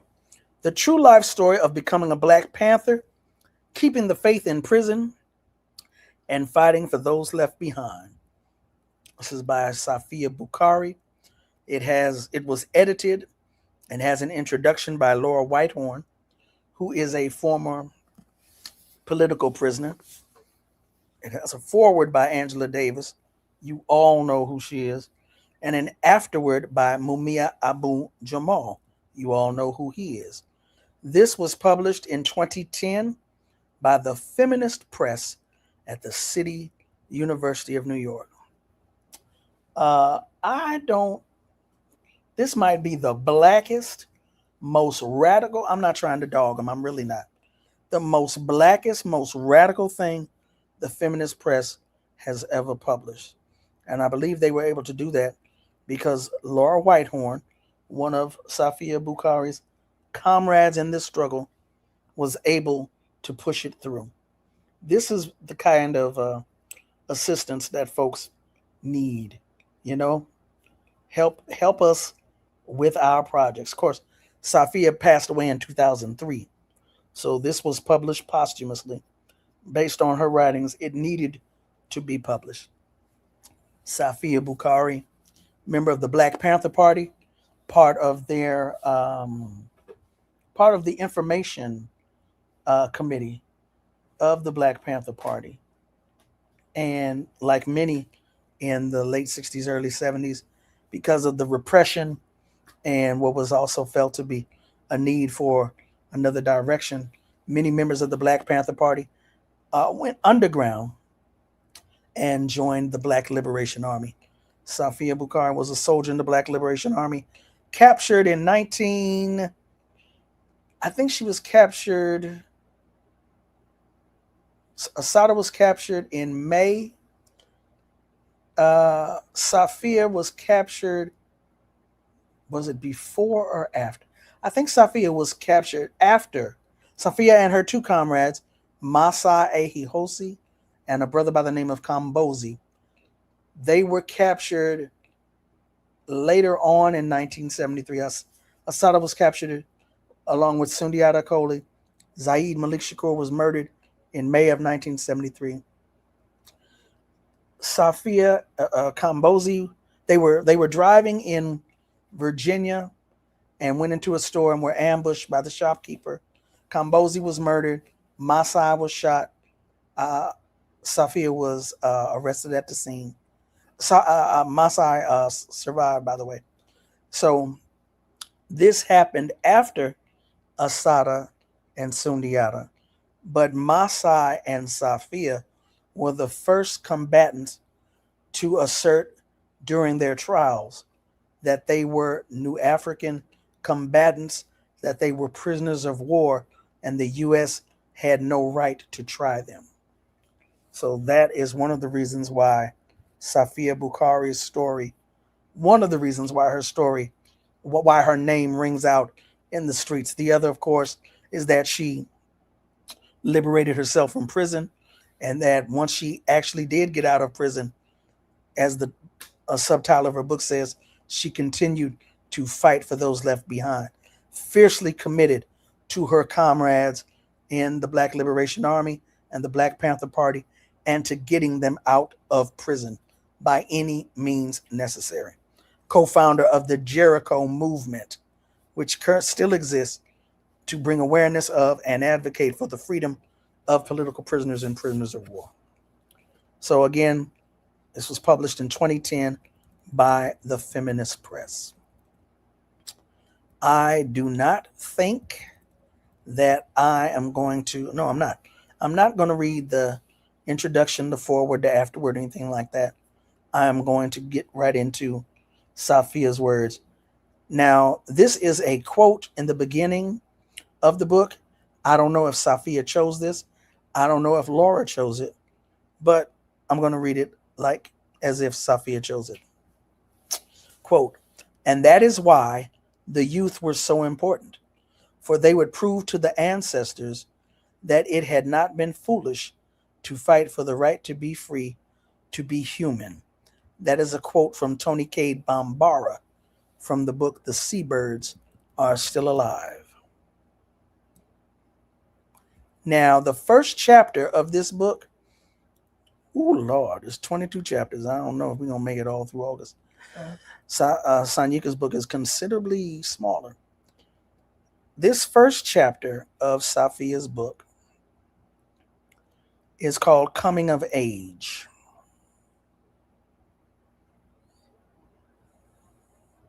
Hold on a second. Give me a sec. Give me a sec. Give me a sec. Give me several seconds.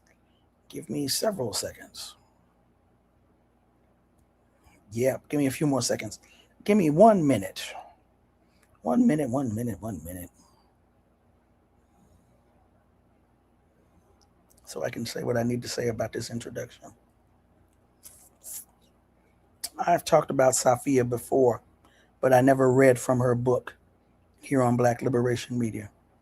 So, oh my God, it takes forever. Hold on. Okay. All right, it's taking me forever, y'all. Okay, there we go. Let me mention too, real quick, Safiya's book as well as Sanyika's book. He's footnoted everything that he has written. So if you want the footnotes, you got to go deal with the actual book, because I was not able to make it so that I could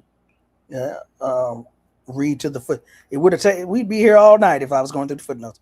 All right, so let me real quick. All right, chapter 1, Coming of Age, a Black Revolutionary. This actually existed as an essay and pamphlet while Safiya was alive. So this has been out there in the world. Some of her writings, other writings had been out there. I wasn't that familiar with everything. And of course, some things we hadn't seen before, all brought together now and placed here in this book. So again, we are now in chapter 1 of The War Before by Safiya Bukhari, Coming of Age, a Black Revolutionary. Greek mythology tells the story of Minos, ruler of the city of Knossos. That's how I'm pronouncing it. Minos had a great labyrinth or maze in which he kept the Minotaur, a monster that was half man and half bull, whose victims were boys and girls who would make it to the center of the maze only to be killed when they came face to face with the Minotaur. If an intended victim chanced to survive the encounter with the Minotaur, the person perished trying to find a way out of the many intricate passages.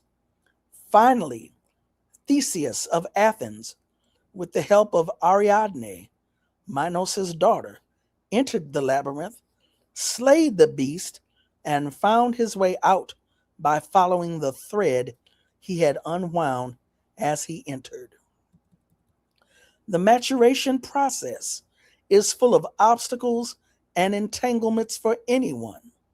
But for a Black woman in America, it has all the markings of the Minotaur's maze. I had to say that, even though nothing as spectacular takes place in the maturation process of the average Black woman. But the day-to-day struggles for survival and growth reaps the same reward in the end in 10,000 different ways. The trick is to learn from each defeat and become stronger and more determined to ensure the annihilation of the beast. I am one of a family of 10 children. My parents were strict and religious, but proud and independent. One of the strongest influences of my childhood was my mother constantly telling us to hold our heads up and be proud, because we were just as good or better than anyone else, and to stand up and fight for what we believed to be right. There was a lot of competition in my family. You had to be competitive with 10 children, all 2 years apart, growing up, each trying to live up to the other or be better. We were determined not to be caught up in the rut of the ghetto. We were going to get out. So each of us worked on our separate goals, 10 individuals, one family in our separate world. We believed that with the right education, we could make it. So that is the route we took, searching for the American dream. I was going to be a doctor. In my second year of college, I pledged a sorority. It was here that the rose-colored glasses were cracked and rays of reality were allowed to filter in. The sorority had decided to help, quote, disadvantaged children as one of our projects for the year, and we were trying to decide what country to work with when one of the sisters suggested that we work in the ghettos of New York. Personally, I had never even thought of people in the United States being disadvantaged, but only too lazy to work and make it. I was in for one of the biggest rude awakenings of my life.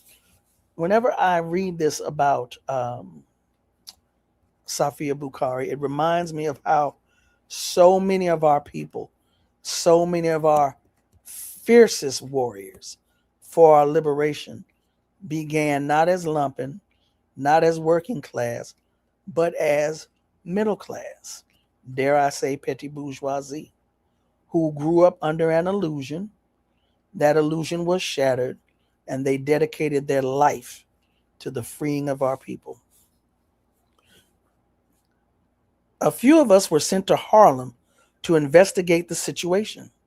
We talked to people on the street, in the welfare centers, from door to door, and watched them work and play, loiter on the corners and in the bars. What we came away with was a story of humiliation, degradation, deprivation, and waste that started in infancy and lasted until death, in too many cases at an early age. Even at this point, I did not see this as affecting me personally, but only as a sorority project. I was sort of a tourist who takes pity on the less fortunate. The sorority decided to do what we could to help the children. The Black Panther Party was already running a free breakfast program to feed the children. I had a daughter of my own at this point and decided that I would put my energies into this. I could not get into the politics of the Black Panther Party, but I could volunteer to feed some hungry children. You see, children deserve a good start, and you have to feed them for them to live to learn. It's difficult to think of reading and arithmetic when your stomach is growling. I'm not trying to explain the logic of the free breakfast children program, only showing how I had to be slowly awakened to the reality of life and shown the interconnection of things. At 5 a.m. every morning, my daughter and I would get ready and go to the center where I was working on the breakfast program. It entailed cooking and serving breakfast, sometimes talking to the children about problems they were encountering or helping them with their homework. Everything was going along smoothly until the number of children coming began to fall off. Finally, I began to question the children and found that the police had been telling the parents in the neighborhood not to send their children to the program because we were feeding them poisoned food. This is very important. It wasn't no social workers. It wasn't no teachers. It wasn't no government officials. It was the law enforcement arm of the government, the police, who told the parents in the neighborhood that they were feeding them poisoned food. It's one thing to hear about the underhanded things the police do. You can choose to ignore it, but it is totally different to experience it for yourself. You must either lie to yourself or face it. I chose to face it and find out why the police felt it was so important to keep Black children from being fed that they told lies. I went to the Black Panther Party and started attending some of their community political education classes. First encounter with the police. Not long after that, I was forced to make a decision about the direction I was going in politically. I was on 42nd Street with a friend when we noticed a crowd gathered on the corner. In the center of the crowd was a Panther with some newspapers under his arm. 2 police officers were also there. I listened in. The police were telling the Panther that he could not sell newspapers on the corner, and he was insisting that he could. Without a thought, I told the police that the brother had a constitutional right to disseminate political literature anywhere, at which point the police asked for my identification and arrested the sister and myself along with the brother who was selling the papers. I need to take a real quick break, y'all. That's one of the reasons why I'm off the camera, so y'all won't see what I'm doing. No, I'm not putting gin in the juice or rolling nothing up. It's more adjusting myself for comfort. I told y'all Mr. Arthritis be knocking. Okay. I had never been arrested before, and I was naive enough to believe that all you had to do was be honest and everything would work out all right.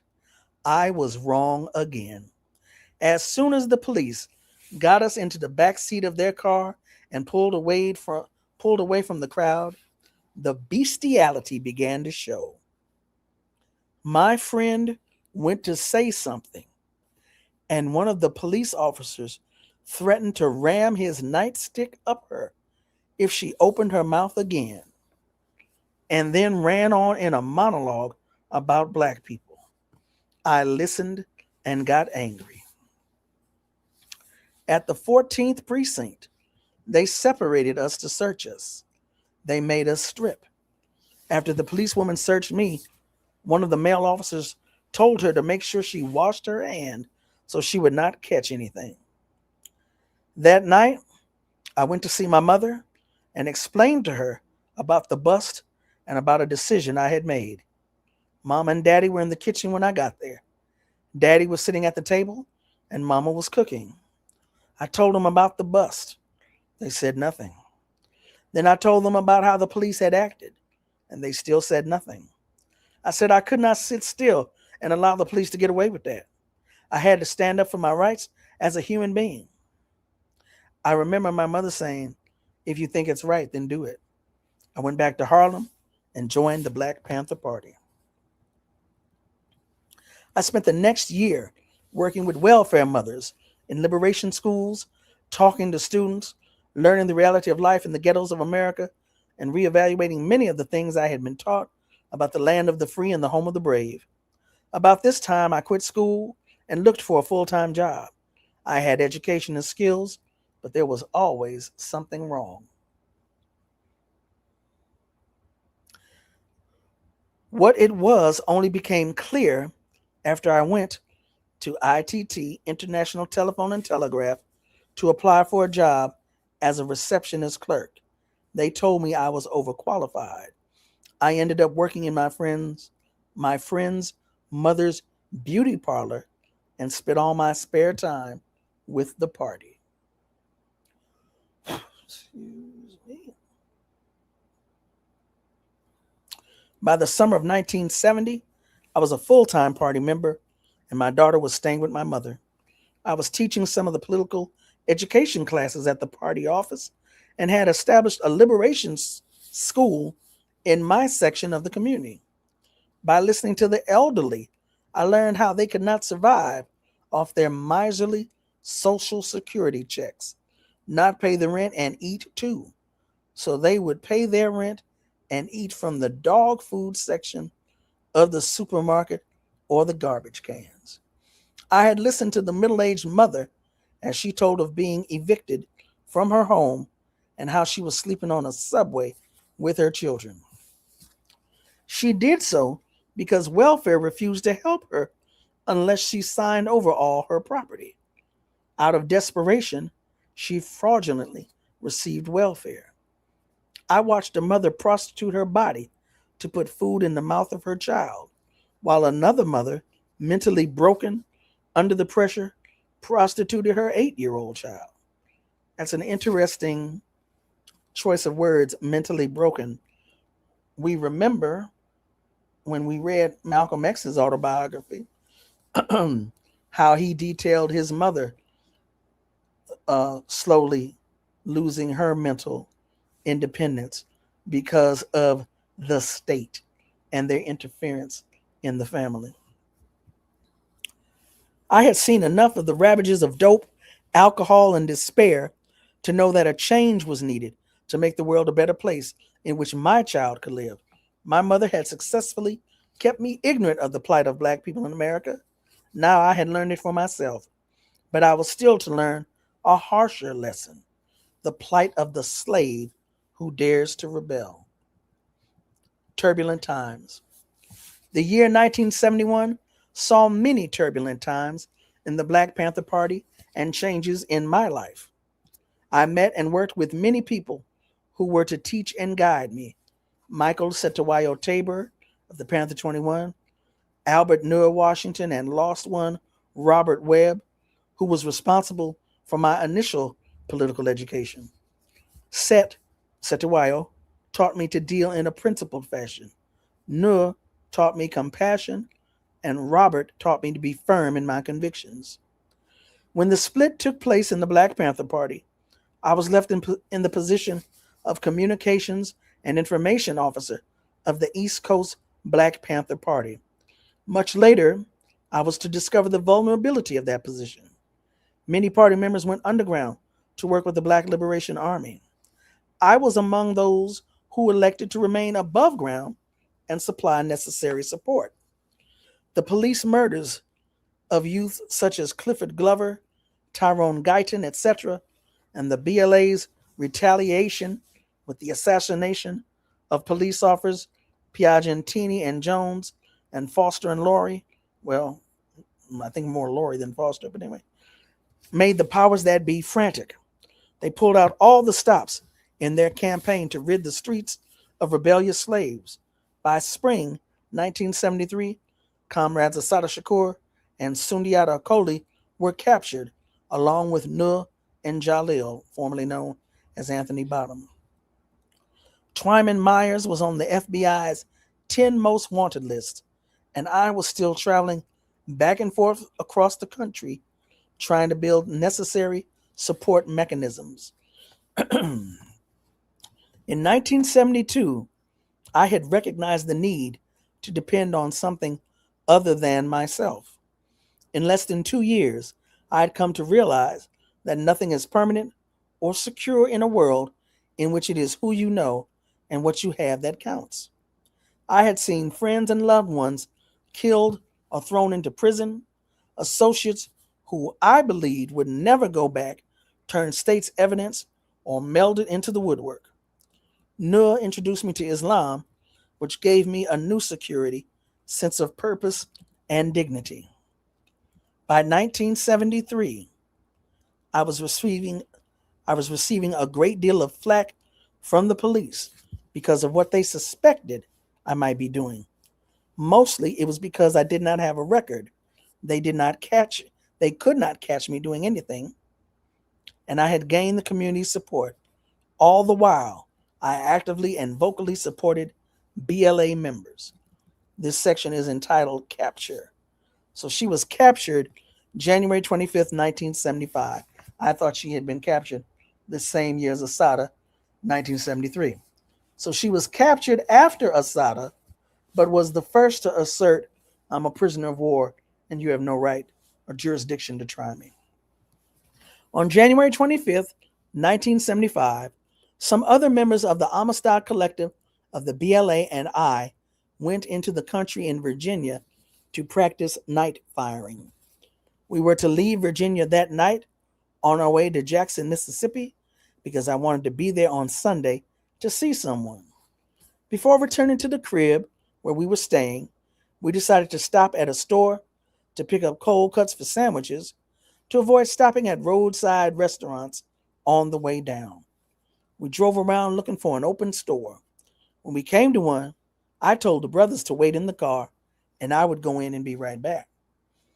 I entered the store, went past the registers, down an aisle to the meat counter, and started checking for all beef products. I heard the door open, saw two of the brothers come in, and did not give it a thought. I went back to what I was doing, but out of the corner of my left eye, I saw the manager's hand with a rifle pointed toward the door. I quickly got into an aisle just as the firing started. Up to this point, no words had been spoken. With the first lull in shooting, Kambozi Amistad, one of my bodyguards and a member of the Amistad Collective, came down the aisle toward me. He was wearing a full-length army coat. It was completely unbuttoned. As he approached, he told me he had been shot. I didn't believe him at first because I saw no blood and his weapon was not drawn. He insisted, so I told him to lie down on the floor and I would take care of it. Masai Ehihosi, my co-defendant, apparently had made it out the door when the firing started because he reappeared at the door trying to draw the fire so we could get out. I saw him get shot in the face and stumble backward out the door. I looked for a way out and realized there was none. I elected to play it low-key to try to get help for Kambozi as soon as possible. That effort was wasted. The manager of the store and his son, Paul Green Sr. and Jr., stomped Kambozi to death in front of my eyes. Later, when I attempted to press countercharges of murder against them, the Commonwealth attorney called it justifiable homicide. 5 minutes after the shootout, the FBI was on the scene. The next morning, they held a press conference in which they said I was notorious, dangerous, etc., and known to law enforcement agencies nationwide. My bail was set at $1 million for each of the 5 counts against me. Trial and imprisonment. On April 16th, 1975, after a trial that lasted 1 day, I was sentenced to 40 years for armed robbery. That night, I arrived here at the Virginia Correctional Center for Women in Goochland. Directly following my trial, I was placed in the maximum security building. There I stayed until the threat of court action led them to release me into the general population. The day after my release to general population, I was told that the first iota of trouble I caused would land me back in the maximum security building, and there I would stay. My emphasis then and for the next 2 years was on getting medical care, as well as educational programs and activities for myself and the other women, with the priority being on medical care for myself. Inside the prison, I was denied care. The general feeling was that they could not chance hospitalization for fear I would escape. As such, they preferred to take a chance on my life. The court said they saw no evidence of inadequate medical care, but rather a difference of opinion on treatment between the prison doctor and me. The quality of medical treatment, the quality of, quote, medical treatment for women prisoners in Virginia must be at an all-time low.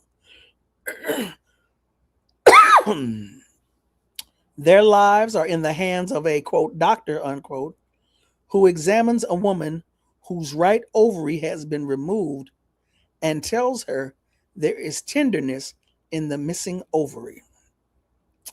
This, quote, doctor, unquote, examines a woman who has been in prison for 6 months and tells her that she is 6 weeks pregnant and there is nothing wrong with her. She later finds her baby has died and mortified inside of her. Alternatively, he tells you that you are not pregnant, and 3 months later you give birth to a 7-pound baby boy. The list includes prescribing Maalox for a sore throat, and diagnosing a sore throat that turns out to be cancer. In other words, just medical care that just don't give a goddamn. In December 1976, I started hemorrhaging and went to the clinic for help. No help of any consequence was given, so I escaped. She says it so matter-of-factly, just like Asada says in her book. You know what? I just made the decision to leave. Okay. No help of any consequence was given, so I escaped. 2 months later, I was recaptured. While on escape, a doctor had told me that I could endure the situation, take painkillers, or have surgery. I decided to use the lack of medical care as my defense for the escape to accomplish 2 things. 1, expose the level of medical care at the prison, and 2, put pressure on them to give me the care I needed. I finally got to the hospital in June 1978. By then it was too late. I was so messed up inside that everything but one ovary had to go. Because of the negligence of the doctor and the lack of feeling on the part of the prison officials, I was forced to have a hysterectomy. So I met Safiya Bukhari in 1990. I had played phone tag with her in July of 2003. I wanted to interview her for this radio show I was doing. I didn't get back to her. She passed away in August of 2003. So during that time, from 1990 to 2003, I never really sat down and had a talk with Safiya about her life. As I said, I remember reading this at the time. This first chapter of a book had been out there in the world before. And she had even sent me one of the essays she had written about on sexism in the Black Panther Party and asked for my feedback. But I had never again talked with her about her life. It wasn't until I was speaking with Jalil Muntakim here on Black Liberation Media. I don't think it was last year. Must have been sometime in 2024. And he told us, the audience, he told me Safiya had fibroid tumors. And this was in 1976. So I don't know what the world was like for sisters in 1976. I know now, as a woman who has been dealing with fibroids in the last several years, and from seeing online what Black women are saying, how fibroids are so common for Black women. We have them more often than any other group of women. One of the things that can happen when you have fibroid tumors, they're usually non-cancerous, but they just basically are all over your uterus, and they can make intercourse painful. They can interfere with you getting pregnant, and you can bleed heavily on your menstrual cycle. Heavily on your menstrual cycle, to the point where you might need a blood transfusion. I'm not telling you what I read. I'm not telling you what I heard. I'm telling you what Thandisizwe, knows. She says she started hemorrhaging. She started having her menstrual cycle, and it just would not stop. When Jalil told me that, I was like, wow. It's just that I had never known what her medical condition was. She was saying she needed medical care, but I never heard what it was for. And so learning this now in 2024, or 20, I think it was 2024, I can see why that would worry her in 1976. I could see why she would be scared. I could see why she would feel her life was at risk. And being a badass mofo, Black Liberation Army soldier, I can see how she busted out of prison. I would love to say that if I was in prison, I could bust out. I ain't going nowhere. But yeah, sister girl busted up out the prison. All right. Finally got to the hospital in June 1978. By then it was too late. I was so messed up inside that everything but one ovary had to go. Because of the negligence of the quote unquote doctor and the lack of feeling on the part of the prison officials, I was forced to have a hysterectomy. When they brought me back to the prison in March of 1977, because of the escape, they placed me in cell 5 on the segregation end of the maximum security building. The same room they had placed me in on April 16, 1975.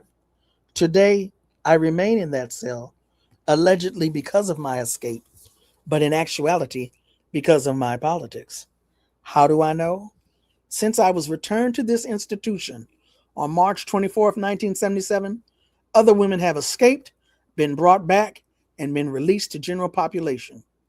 Yesterday, after 22 months, my co-defendant on the escape charge was okayed for release to general population. I was denied.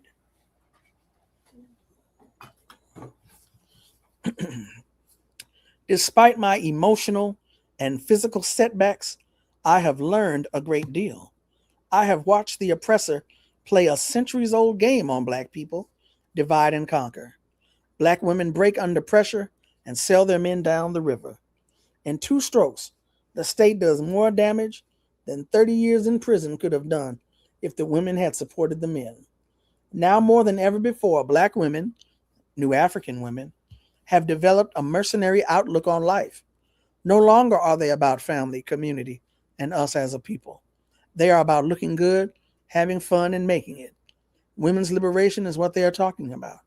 Genuine women's liberation for black women, however, will only come about with the liberation of black people as a whole. That is, when for the first time since our forefathers were snatched from the African continent and brought to America as slave labor, we can be a family, and from that family build a community and a nation. The powers that be were disconcerted when black mothers, wives, and daughters, and black women in general, stood by and in many cases fought beside their men when they were captured, shot, or victimized by the police and other agents of the government. They were frightened of the potential of black women to wreak havoc when these women began to enter the prisons and jails in efforts to liberate their men. They were spurred into action when they were confronted with the fact that black women were educating their children from the cradle up about the real enemies of black people and about what must be done to eliminate this ever-present threat to the lives of black people. During the last 4 years of my incarceration, I watched and refrained from speaking because I did not want to alienate the left. Black men and women have fooled themselves into believing we were making progress because Patricia Harris, a black woman, joined the president's cabinet and Andrew Young became ambassador to the United Nations. They fail to realize that it is simply politics, American style. There is no real progress being made. Indeed, one of Jimmy Carter's best friends, Vernon Jordan, head of the Urban League, had to concede in his annual economic review, The State of Black America 1979, that the income gap between blacks and whites is actually widening. The sacrifices made by black women in search of black womanhood, like those made by the people of Knossos in attempting to slay the Minotaur, have been many, harsh, and cruel. We too can slay the beast, in our case, American racism, capitalism, and sexism, and out of the ashes build a true and independent black nation in which we can take our rightful places as women, wives, and mothers, knowing that our children will live to be men and women, and our men will be allowed to recognize their manhood, to support and defend their families with dignity, together building a future for ourselves, build to win. Now, this is the afterword to this essay, Coming of Age and Update, January 1981. It has been 2 years since I wrote the original article. Many things have happened. Assata Shakur was liberated. Imari Obadele, former president of the Republic of New Africa, was released. The Ku Klux Klan regrouped and was revamped. 16 black children are missing and presumed to be dead in Atlanta. 8 black men were murdered in Buffalo. Pregnant black women were shot in Chattanooga, and Ronald Reagan takes office in 2 days. It has been 2 months since I was released from the maximum security building after spending a total of 3 years and 7 months. I had to go to court to do it. It too was an eye-opening experience. The reason they were keeping me housed in that building was that I was a, quote, threat to the security of the free world, unquote. What can I say? It seems that the political scene in America has come full circle, and black people are once again the scapegoats for everything that goes wrong in white America. They no longer feel the need to pacify us with poverty programs and token jobs. Sitting in a maximum security cell for 3 years and 7 months, afforded me an opportunity to reflect upon my life and the lessons I was forced to learn. Now the learning process is over. It is time to put what I have learned into practice. Freedom will only be won by the sweat of our brows. It is 7:30. She has a second afterword to this essay. I'm going to read that, and then we're going to take a look at where we at and how we doing. Afterword 2, 13 years later. Yesterday, October 21st, 1994, we buried a close comrade, friend, and brother, Breeze Barrow. Let me stop. I said I first met Safiya Bukhari in 1990. It may have been 1991. It was during the first Gulf War, I believe. Yeah, the first Gulf War. And I met her in San Francisco at an event. She was there, Brother Breeze was there, and Kai Lumumba Barrow, Breeze's partner, was there. Kai Lumumba Barrow has either done the afterword or the forward or the introduction to the book. I think it's called Anarchist Panther. It's due out on August 4th from AK Press. This is a book of writings from Baba Ashanti Alston. Ashanti Alston and Safiya Bukhari were married at one point. I don't think Ashanti, he may have been locked up. I don't think Ashanti came to San Francisco. But at any rate, I met Breeze, Kai, and Safiya all at the same time back in 1990. And Ashanti talks all the time very glowingly, very lovingly, very honorably about Safiya and what she has meant to the comrades behind the wall and about the struggles. So we'll get into some more of that a little bit as we go further in her book. So yesterday, October 21st, 1994, we buried a close comrade, friend, and brother, Breeze Barrow. Less than 2 weeks ago, we buried another close comrade, friend, mentor, and father figure, Nathaniel Shanks. Both of these brothers were strong Panthers and had been on the streets holding the line, maintaining the stand, while we had been locked down in the dungeons of this country. Reverberating through my mind for years has been the incantation of Che Guevara. Wherever death may surprise us, it will be welcome as long as this, our battle cry, reaches some receptive ear and new hands reach out to intone our funeral dirge with the staccato of machine gun fire and new cries of battle and victory. Today, this minute, this hour, as Malcolm would say, I've come to realize that picking up the gun is the easy part. The difficult part is the day-to-day organizing, educating, and showing the people by example what needs to be done to create a new society.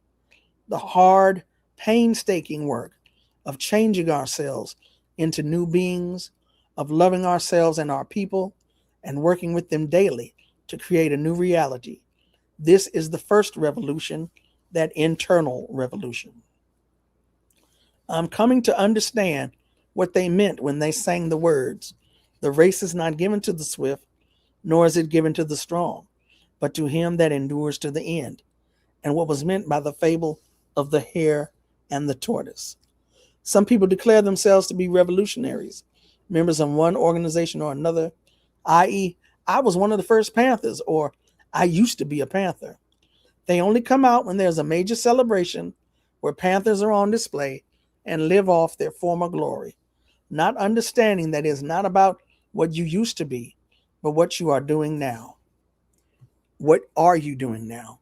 They ran a quick race, using all for the moment, grew tired, and gave up. It may take a little longer to do it the hard way, slowly and methodically, building a movement step by step and block by block, but doing it this way is designed to build a strong foundation that will withstand the test of time and the attack of the enemy. If we truly are to create a new society, we must build a strong foundation. If we are truly to have a new society, we must develop a mechanism to struggle from one generation to the next. If we truly are to maintain our new society after we have won the battle and claimed the victory, we must instill into the hearts and minds of our children, our people, ourselves, this ability to struggle on all fronts, internally and externally, laying a foundation built upon a love for ourselves and a knowledge of the sacrifices that went before and all we have endured. There is much to be done to achieve this. There is a long road ahead of us. Let's do it. Now, there's another afterword in here with a quick note. It says afterword 3, 2002, but I'm checking in with y'all. So it's only 7:35. Damn, 35 minutes. Okay, let me go on back over here. Look, I think y'all still in here. Let me go on back over here and finish reading. Afterward 3, 2002. It doesn't say Laura Whitehorn at the end, but I'm going to make the assumption that Laura Whitehorn, the editor, wrote this. Safiya originally wrote this third afterword as an introduction to coming of age in the journal Social Science. In early 2002, Joy James, then professor in the Department of Africana Studies at Brown, and others organized a conference at Brown University titled Imprisoned Intellectuals, a dialogue with scholars, activists, and former U.S. political prisoners on war, dissent, and social justice. Joy James is another name that should be familiar to folks at Black Liberation Media. The invited speakers were asked to submit a version of their remarks for inclusion in a journal. Safiya spoke at the conference and submitted the essay, Coming of Age, a Black Revolutionary, with this new introduction. Many 60s radicals distrusted an overemphasis on theory, which we saw as an excuse for inaction by radical generations before our own. In this short piece, Safiya sums up her ambivalence about the project of writing, which she began while in prison. Her conclusion that we must write our own history provides the impetus for the collection of her writings and speeches. Now, I need y'all to give me. I need y'all to give me one more quick break. Let me adjust for comfort, and then I can get back into reading this piece by Safiya. So give me a minute. Pretty please with sugar or agave on top, whatever it is that may tickle your fancy. Give me a minute.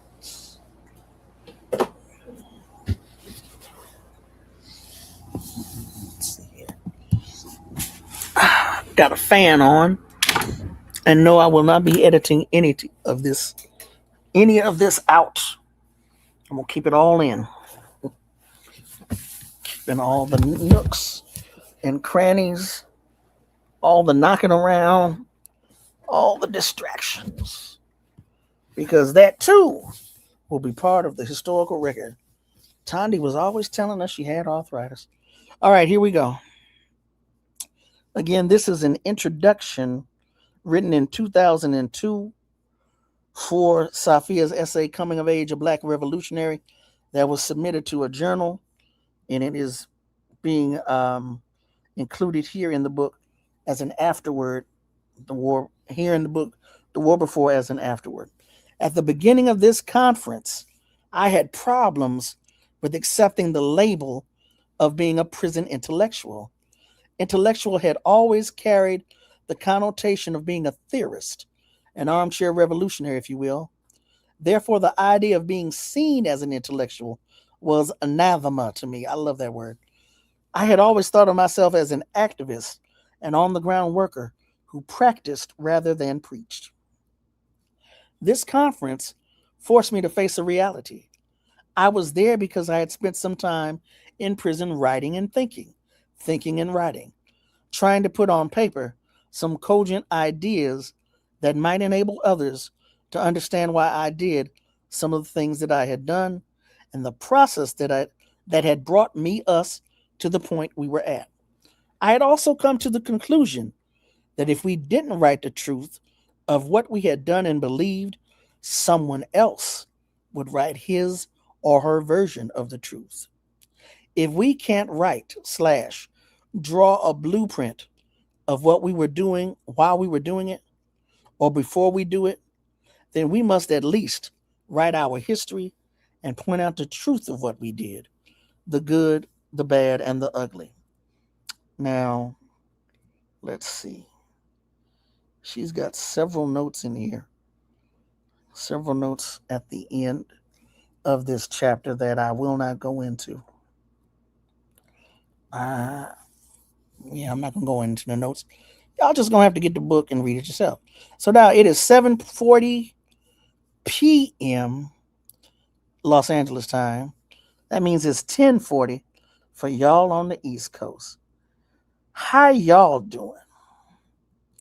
How are y'all doing? It looks like y'all are still here, so that means the microphone and the StreamYard's still working. That's good to know. What does that mean? So I'm reading some of your comments. That's a nice comment. This is the best idea for Black August. Well, I'm glad I came up with it. I'm sure somebody else probably came up with it, but I'm taking all the credit. Anyway. Yeah. The undefeated chat. We try to engage with y'all while we're doing the show, but I can't really do that and read. By the time I finish reading, come over here. Whatever you were commenting on is long gone. All right, a lot of folks ain't. I asked how y'all doing. Ain't doing nothing. Okay. Well, some of y'all say you all good.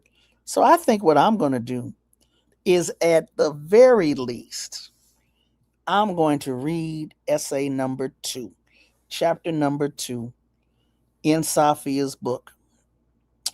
And I don't know how long it's going to take, but I'm going to commit to chapter number 2. It's already 7:42, 12 minutes over, but I'm going to go with it. All right, chapter 2, testimony, experiences in the Black Panther Party.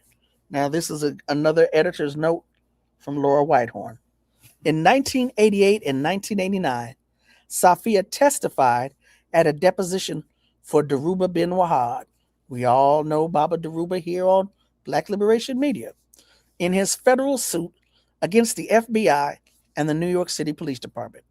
Dhoruba sued these agencies for illegal acts they had carried out against him, resulting in his imprisonment. The actions of the law enforcement agencies were part of the government counterintelligence program COINTELPRO. In 1990, as a result of the suit, Dhoruba was released from prison, his conviction reversed. For Dhoruba's case, Safiya agreed to be questioned by government attorneys about police and FBI attacks on the Black Panther Party. From a court transcript of her hours of testimony stretching over several days arises an unusually intimate portrait of the party's daily operations and culture. Okay, phew. The following are excerpts from Safiya's testimony.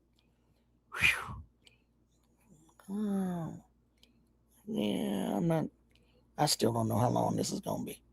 But anyway, the following are excerpts of Safiya's testimony. They provide a sense of what went on in those days of resistance in the late 1960s and early 1970s, and of how it felt to be carrying out community organizing while surrounded by hostile and dangerous law enforcement agencies. It is a view of daily life during the heyday of COINTELPRO. All right. The Black Panther Party program.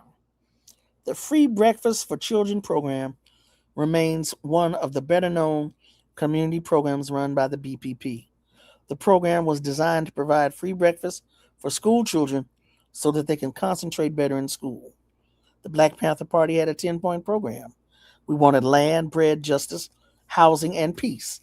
As our major political objective, we wanted a United Nations supervised plebiscite to be held throughout the Black colony, where only Black colonial subjects would be allowed to participate for the purpose of determining the will of the Black people concerning our national destiny.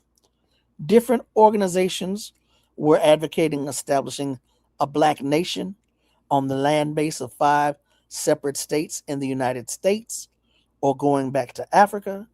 We needed a plebiscite to see what the people wanted, and the party would go along with that, just like the Declaration of the Independence of the people, by the people. The government wasn't dealing with the needs of the people, and the people had the right to throw off that government and create a new government for the needs of the people. The media said we were advocating the overthrow of the government. But we were just doing the same thing the United States did when it declared its independence from England. It was an either-or situation. Either we become viable citizens with the same rights and recognition as everyone else, or we needed to look realistically at bringing about the changes necessary to govern ourselves. But before you could do anything else, you had to educate the Black community about what was going on. The purpose of the Black Panther Party was to establish revolutionary, politically powerful Black people. In order to carry out our purpose, we had to work. If you were going to bring about social change, you had to institute programs. Community service was part of the programs. I started working with the Panthers by working with the Free Breakfast for Children program, even before I was actually a member of the Panthers. I began in the spring of '69. I got up early in the morning and went over to Chambers Street Memorial Church in Manhattan and made breakfast for the children. I cooked breakfast for them, helped them with their homework, and got them off to school. Before I joined the party, I didn't believe the things being said about police brutality or about justice not being done. When the police acted against the community, I thought it was because there was something wrong being done by someone in the community. But once I became victimized myself, I began to look at what the Panthers were doing and saying differently. Once I joined the party, it became even more clear. Now, as I said, when I was reading from chapter 1, talking about how so many of our fiercest warriors may have been from the middle class, not necessarily working class, not necessarily lumpen, but may have been even petty bourgeoisie and, believers in Americanism and all this, that, and the other. And then something happened. Something sparked their consciousness, made them change. And Ida B. Wells was also one of those people. Ida B. Wells writes, she's got so many writings, but there's her autobiography, there's also her Memphis Diary, and then she's got the writings about lynching. She said she actually, in the beginning, she actually believed some of the accounts of the media that Black men was just out here wilding out. And it wasn't until people that she knew personally were murdered, were lynched, that she's like, wait a minute. None of these brothers engaged in quote-unquote lumping or criminal behavior. They were all gainfully employed and trying to operate their own business. One of these brothers was married to a wonderful sister, a friend of mine. I was godmother to their children. Why were they lynched? If the story about lynching is that Black men are rapist threats to Black women, how is it that these brothers end up being lynched? And that's what led her on that lifelong crusade for justice, which is also the title of her autobiography. Let me shut up. Back to Safiya Bukhari. For example, while I was working with the breakfast program, the number of children attended started dropping off. We went around and talked with the parents to try to find out why this was happening. What we found out was that the police were telling the parents we were poisoning the children, feeding the kids poisoned foods.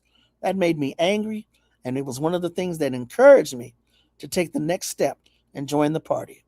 The police weren't feeding the children, but to keep us from feeding them, they were saying we were giving them poisoned food. So the children were doing without because of the police's own bigotry. That was a lesson for me in how the police lie, how the system lies and hurts people. I also learned that the cops were trying to discourage the merchants from donating food or providing other assistance to the program. Once again, this is the police doing this. This is not social welfare. This is not teachers. This is the armed arm of the state, the cops. A few times, I was responsible for picking up the donations from various merchants. I remember 2 times on 135th Street at a food co-op, the people told me that they'd been told by the cops that the food wasn't going for the breakfast program, that instead it was being resold. The police had told them the food wasn't being used for what it was supposed to be used for. Later, after COINTELPRO was revealed, we saw in the FBI files the actual letters that were sent to contributors talking about how the food and funds were not being used for what they were supposed to be used for. The letters said that the breakfast program was being used as a means to subvert the minds of the children and how dangerous it was. And we learned that this was done as part of that program to disrupt and destroy the Panther Party. And the same was done to liberation schools the party ran.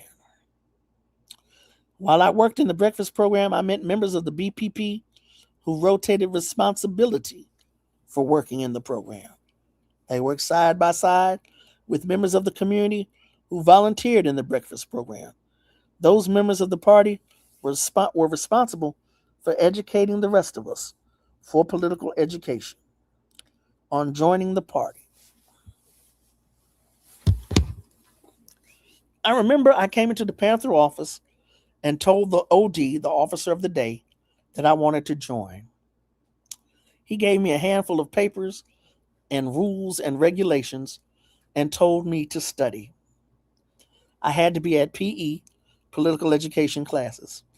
Political education included all the Panther politics and rules, the 10-point program and platform, the 8 points of attention, 26 rules and regulations of the Black Panther Party, the Red Book by Chairman Mao Zedong, and the basics. Things like do not swear at the masses, do not steal from the comrades on the masses, speak politely, etc. These classes were held for about an hour every night for all party members. But Wanda, that was Safiya's daughter, and I had intense class sessions at home because, maybe that wasn't her daughter. She had a daughter named Wanda, but anyway. But Wanda and I had intense class sessions at home because we were still going to school at the time, though I dropped out of college soon after. We also had skills from our education, so we could do more and had greater abilities, and therefore had to meet greater requirements. I used to edit things such as Bobby Seale's book, helping with grammar and typing. And we were being groomed to become teachers for the PE classes so that the responsibility for teaching didn't always fall on the same Panther members. I didn't know that at the time, but later it became clear. Technical education included breaking down weapons, learning how to put them together, blindfolded, and learning how the weapon works. We also learned never to aim a weapon at a person, a comrade, and not to play with loaded weapons. We learned weapon safety. Those of us with no criminal record applied for firearms licenses and used regular training facilities. I got a permit for long arms. We had legally registered firearms. The training involved firearms, never explosives. The physical education classes were more about how you handled yourself physically, hand-to-hand combat, and your health, being physically fit. We learned basic martial arts, how to defend ourselves. These classes took the form of drills, sometimes held in front of the office, other times held in Mount Morris Park in Harlem, and sometimes in Central Park, depending on the extent of the drills. If it was an endurance training where you had to run 3 miles instead of one, or if we were going to do extensive calisthenics and then run, or if we were going to do the kind of training that involved jumping out of a tree or hiding behind a tree, we would go to Central Park. I remember going through the calisthenics, the whole thing from jumping jacks to deep knee bends, then running from the office to wherever we were going to do the exercises, spending 45 minutes doing the exercises, then running back to the office. Some of the exercises involved climbing trees and survival techniques like learning the foliage. We also had pep rallies and pep talks.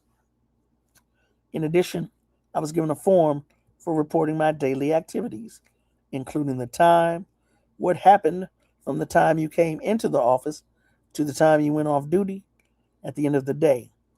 I had to be at the office at about 8 a.m. If you were late, you were disciplined. You had to run around the block 5 times. That discipline was used for other things too. I was disciplined once for not changing my baby's diaper. I was brought up on charges for that. The child wore the diaper for so long that it constituted neglect. My daughter stayed in the office a lot, and if they felt she was not getting cared for properly, I was brought up on charges. I had to fulfill my parental responsibilities in addition to party ones. But another time, I was brought up on charges for stupid stuff. The party had a policy of free love. Well, they called it free love. I called it political pimping. One of the Panthers decided he wanted to sleep with me. I was brought up on charges of refusing to sleep with him. Charges had to be written. You had to be able to bring something up in a principled way. Then I could address the issues and defend myself. It was a procedure held right in the office. On the charge of child neglect, I was found guilty and suspended.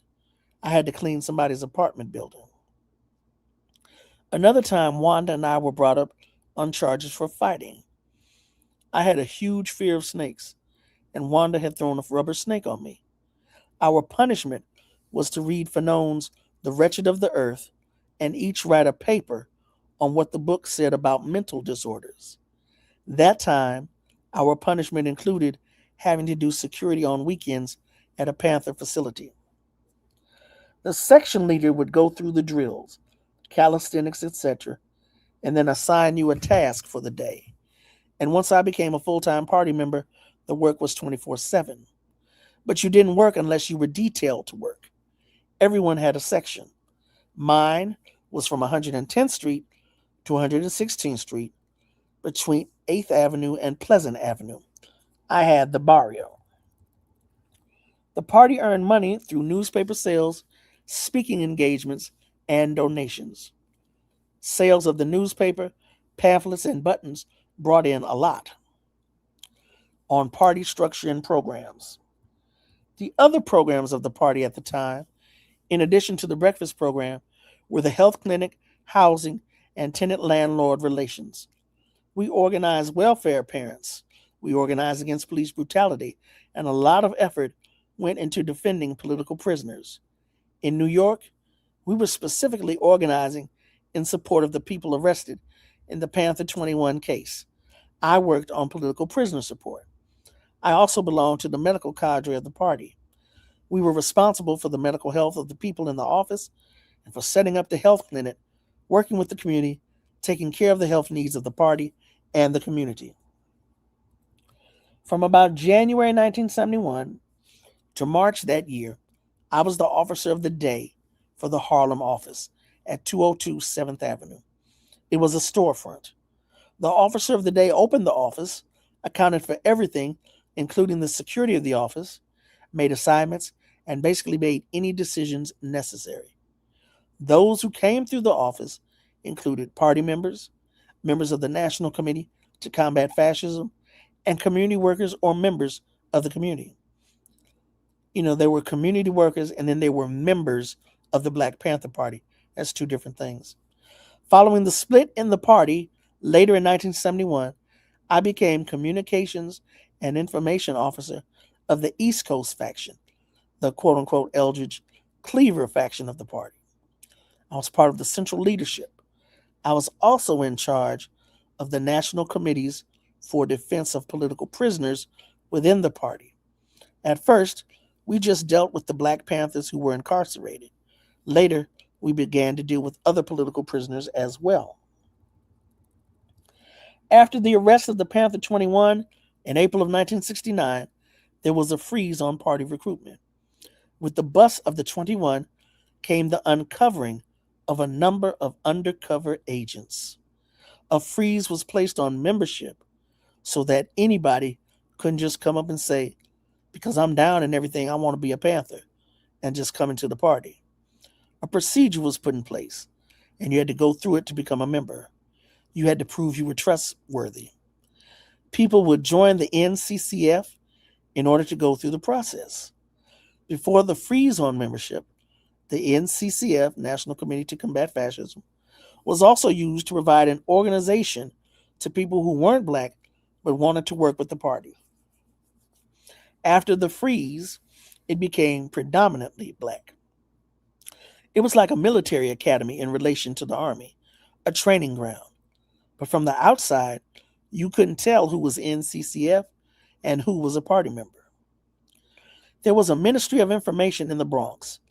That ministry was for the regional staff. The regional staff had the responsibility to determine who did what. They had regional meetings on Sunday mornings in the Bronx, and decisions would come down from there for the region. They decided what each member would do. In the Harlem office, we had a branch captain, then the officer of the day, the secretary, the section leader, and the subsection leader. I never stopped being a member of the party, but I did become a member of the Black Liberation Army once I went underground.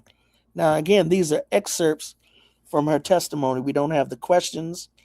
We don't know, what may have come before the excerpt that was chosen to be printed. We don't know necessarily what came after, what's in the book as coming after may not have come after. I don't know. But these are excerpts from her testimony at a deposition for Baba Daruba on the heightening of repression against the party. When I first joined the party, the morale was spirited. Later, that gave way to apprehension and guardedness. J. Edgar Hoover, the head of the FBI in those days, declared the Black Panther Party the most dangerous threat to national security. Because of that, there was the Bureau of Special Services, BOSS, and the Red Squad, both in New York. They were in collusion to destroy us, along with the police department and the court system. This was how COINTELPRO played out on the local level. Later on, when I was in prison, I received my FBI files. Those files talked about informants inside the New York office of the Black Panther Party, informants who were in the office with me. During and after my arrest, I became aware of two undercover police officers, members of the New York City Police Department, who were assigned to be informants in the office. The media was working hand in glove with the police on this too. You didn't pick up a newspaper without seeing something about a crime being committed by the Black Panther Party. The mafia hadn't gone out of existence. There were still drugs downtown. There were those shadows in Chinatown. But they were not getting the press coverage that we were getting at this point. The connections between the police agencies have been documented in COINTELPRO files. But even before we saw those documents, we knew it had to be a national campaign. Logic dictated that all these things were connected. And just real quick, I want to say, just like when she says that the mafia was still there was crime in Chinatown, but all you heard was about the Panther Party in the media. Similar to how the Ku Klux Klan has never been seen as a Black identity, as a white extremist identity organization, or has never been known as a terrorist organization. It's because they don't challenge the state. They are not considered to be, on the one hand, they are not considered to be a threat to the state because of ideology and the picking up of arms. But I believe also they are, it's because black people are seen as a threat because of, and I'd have to do this on a different broadcast, the way that anti-blackness was explained to me by Frank Wilderson. Shout out to I Mix What I Like and those early interviews with Frank Wilderson. Black people are an existential threat to white people. I'm just going to leave that there and keep it moving. We'll come back to that one day. Okay. Through these programs, a split was created between the East Coast and West Coast sections of the party. From about February 1971, when this occurred, the community programs stopped because all we could do was focus on self-defense work. When things settled down, we started the community programs again. But then there were more arrests and trials, and we had to cut back again to focus on those. And the fact that we were able to keep doing work as long as we did, in the face of all the trials, the deaths, the constant counterintelligence program activities that were happening, under all those pressures, we were able to survive. That was a success.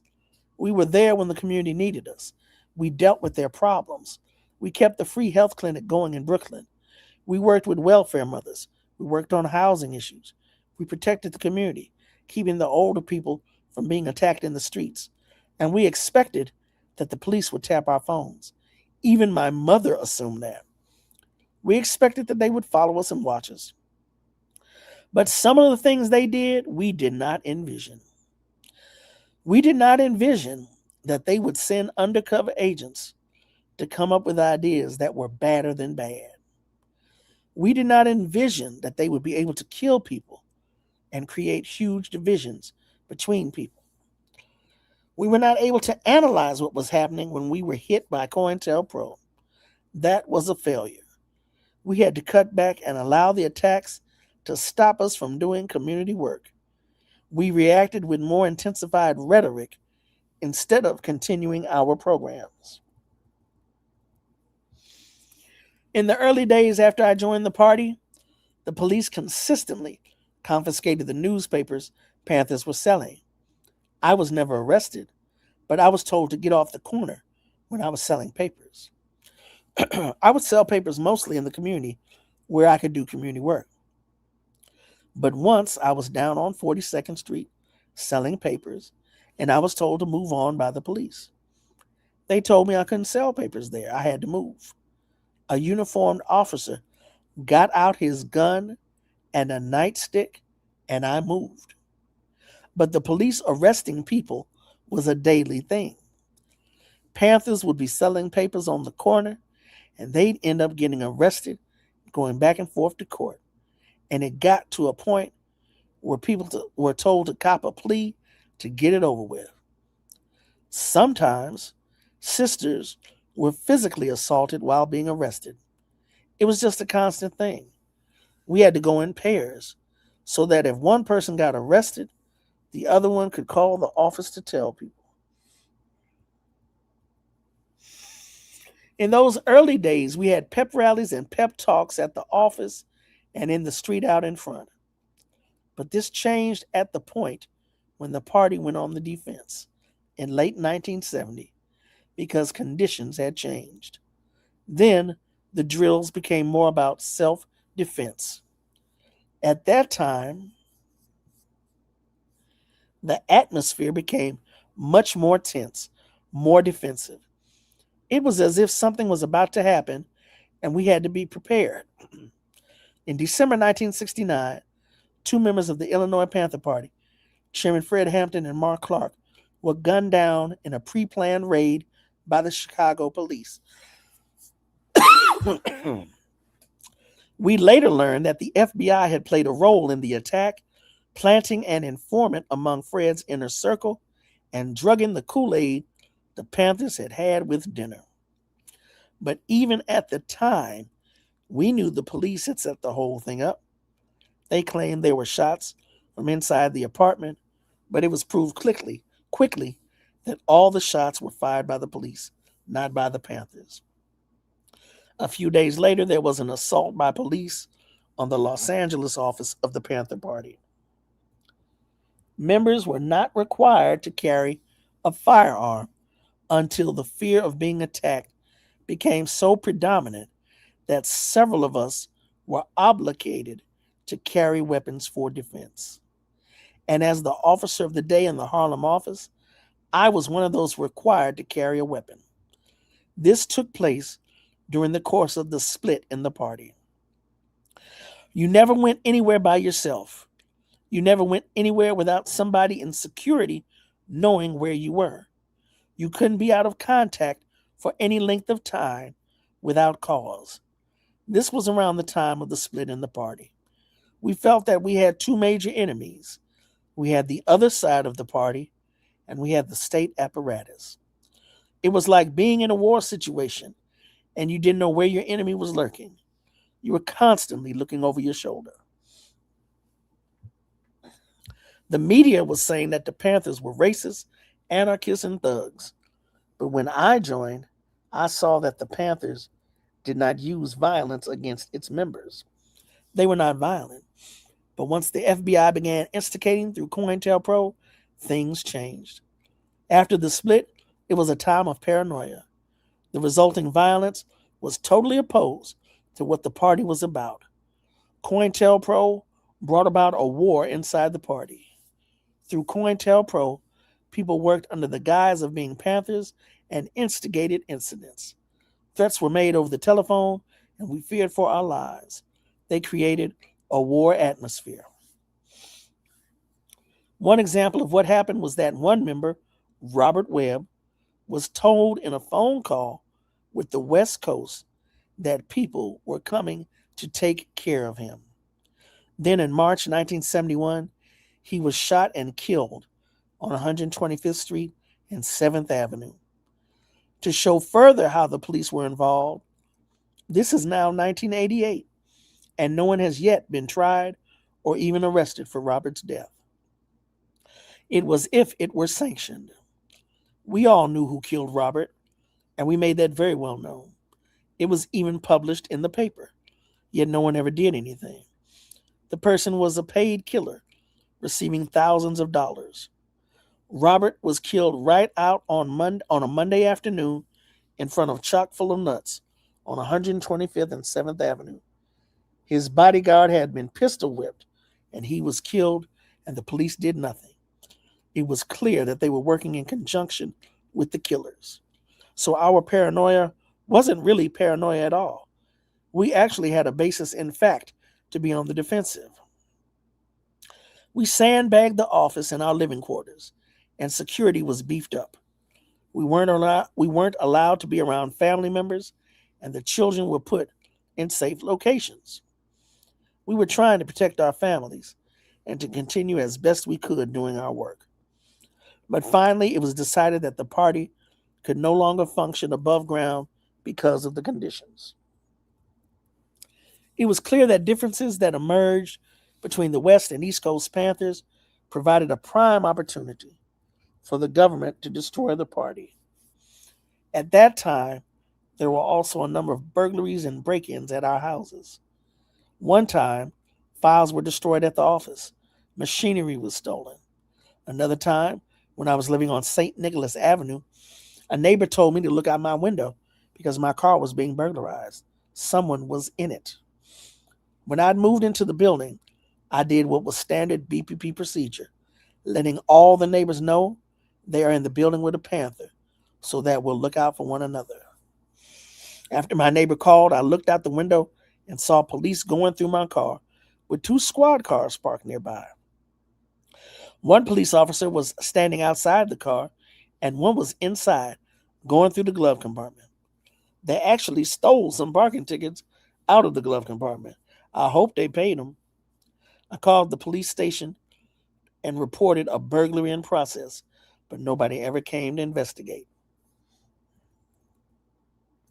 Even after the party disbanded in the late 70s, people were watched and checked on, had their fingerprints checked, their phones tapped, their phone records subpoenaed. This section is called The Use of Torture by Police Against the BPP. I got 8:15 p.m. LA time. Ooh, seemed like there's a bunch of y'all still here. Oops. I left that comment up.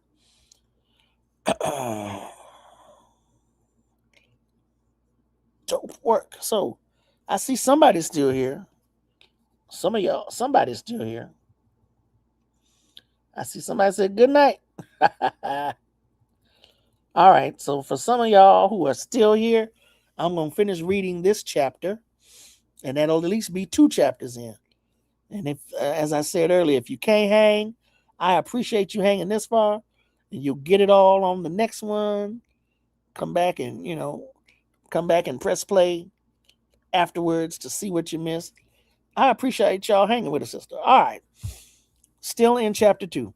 This section is called The Use of Torture by Police Against the BPP.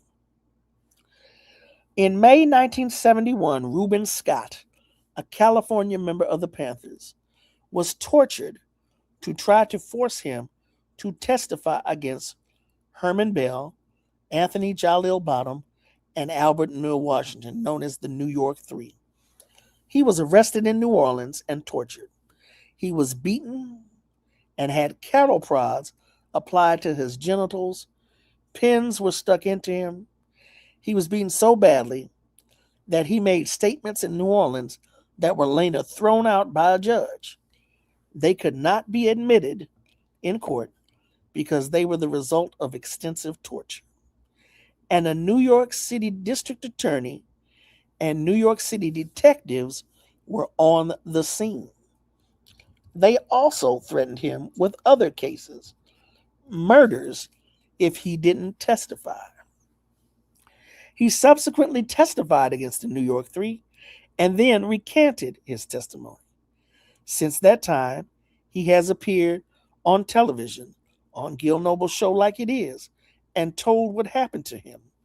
He made his position known and signed an affidavit to that effect. But when he attempted to tell the judge at the New York Three trial in New York City about what had happened, the judge consulted with the district attorney, and Scott was not permitted to recant. Other ex-Panthers were also tortured in New Orleans at the same time, but not to the same degree as what happened to Reuben. Most of the time, when someone testified against other Panthers, it was not members of the party who did the testifying. It was wives or friends or someone who was arrested at the time. For the most part, members of the party weren't the people who were forced to give testimony. All this made it very hard to continue carrying on the work of the breakfast program and other programs of the party. Okay, so that is the end of that chapter. And again, she's got footnotes throughout. Chapter 3 is called Marriage Contract between Safiya Bukhari and Michael M. Ashanti Alston. I will be going into that next week. Just like I will be going into the other chapters of Stand Up, Struggle Forward, Sanyika Shakur's book. So I try not to keep people long. I used to hate that when I was healthy.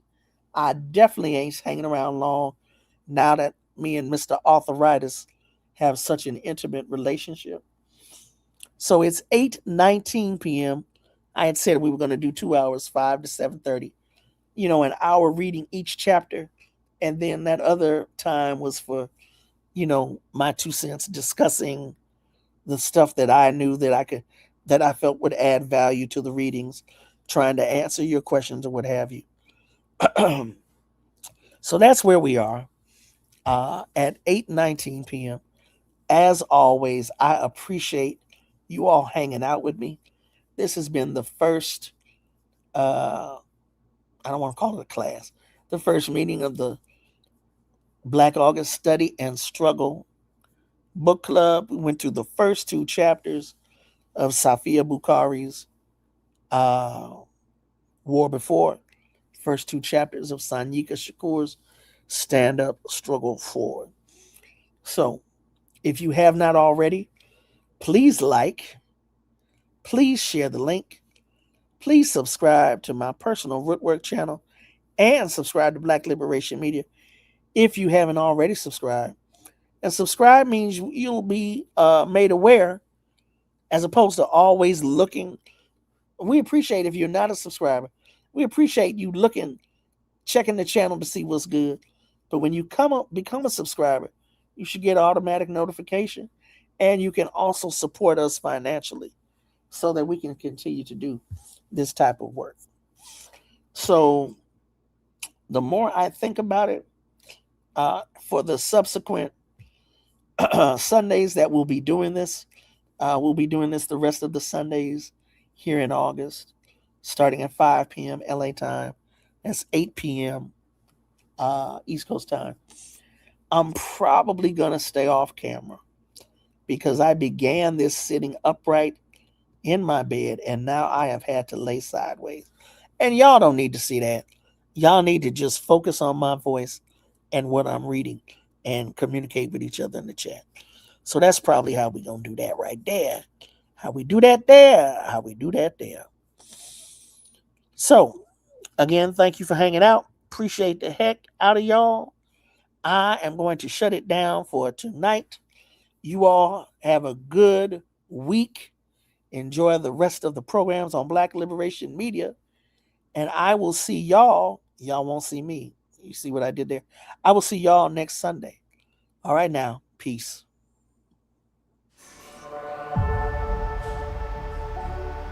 Nothing in Deborah Jones's formative years could have prepared her for life in the US organization. Like many of her generation, she was Black and proud before the phrase became popular. She believed, and still believes, in the principles for which the organization stood.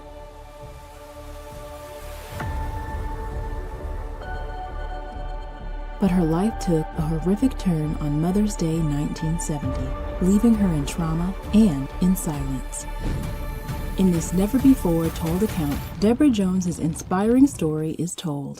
What We Stood For, the story of a revolutionary Black woman, by Deborah Jones and Thandisizwe Chimurenga, is the compelling and harrowing memoir of one woman's experiences in a leading Black power organization.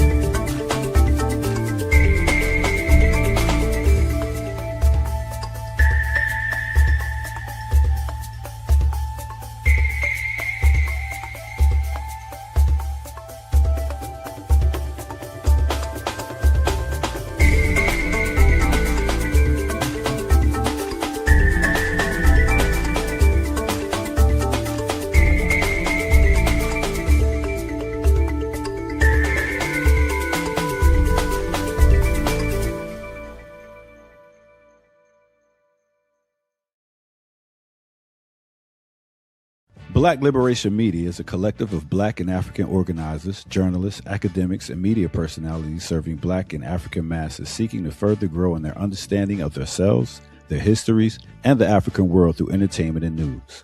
Please continue to like, subscribe, and donate to the channel so we can further serve you and liberate our people. You can also go to blkliberationmedia.org, get some merchandise, and also become a Patreon member and a member from the YouTube. Please do what you can, share, and show your love as we will show ours for you. Black Liberation Media.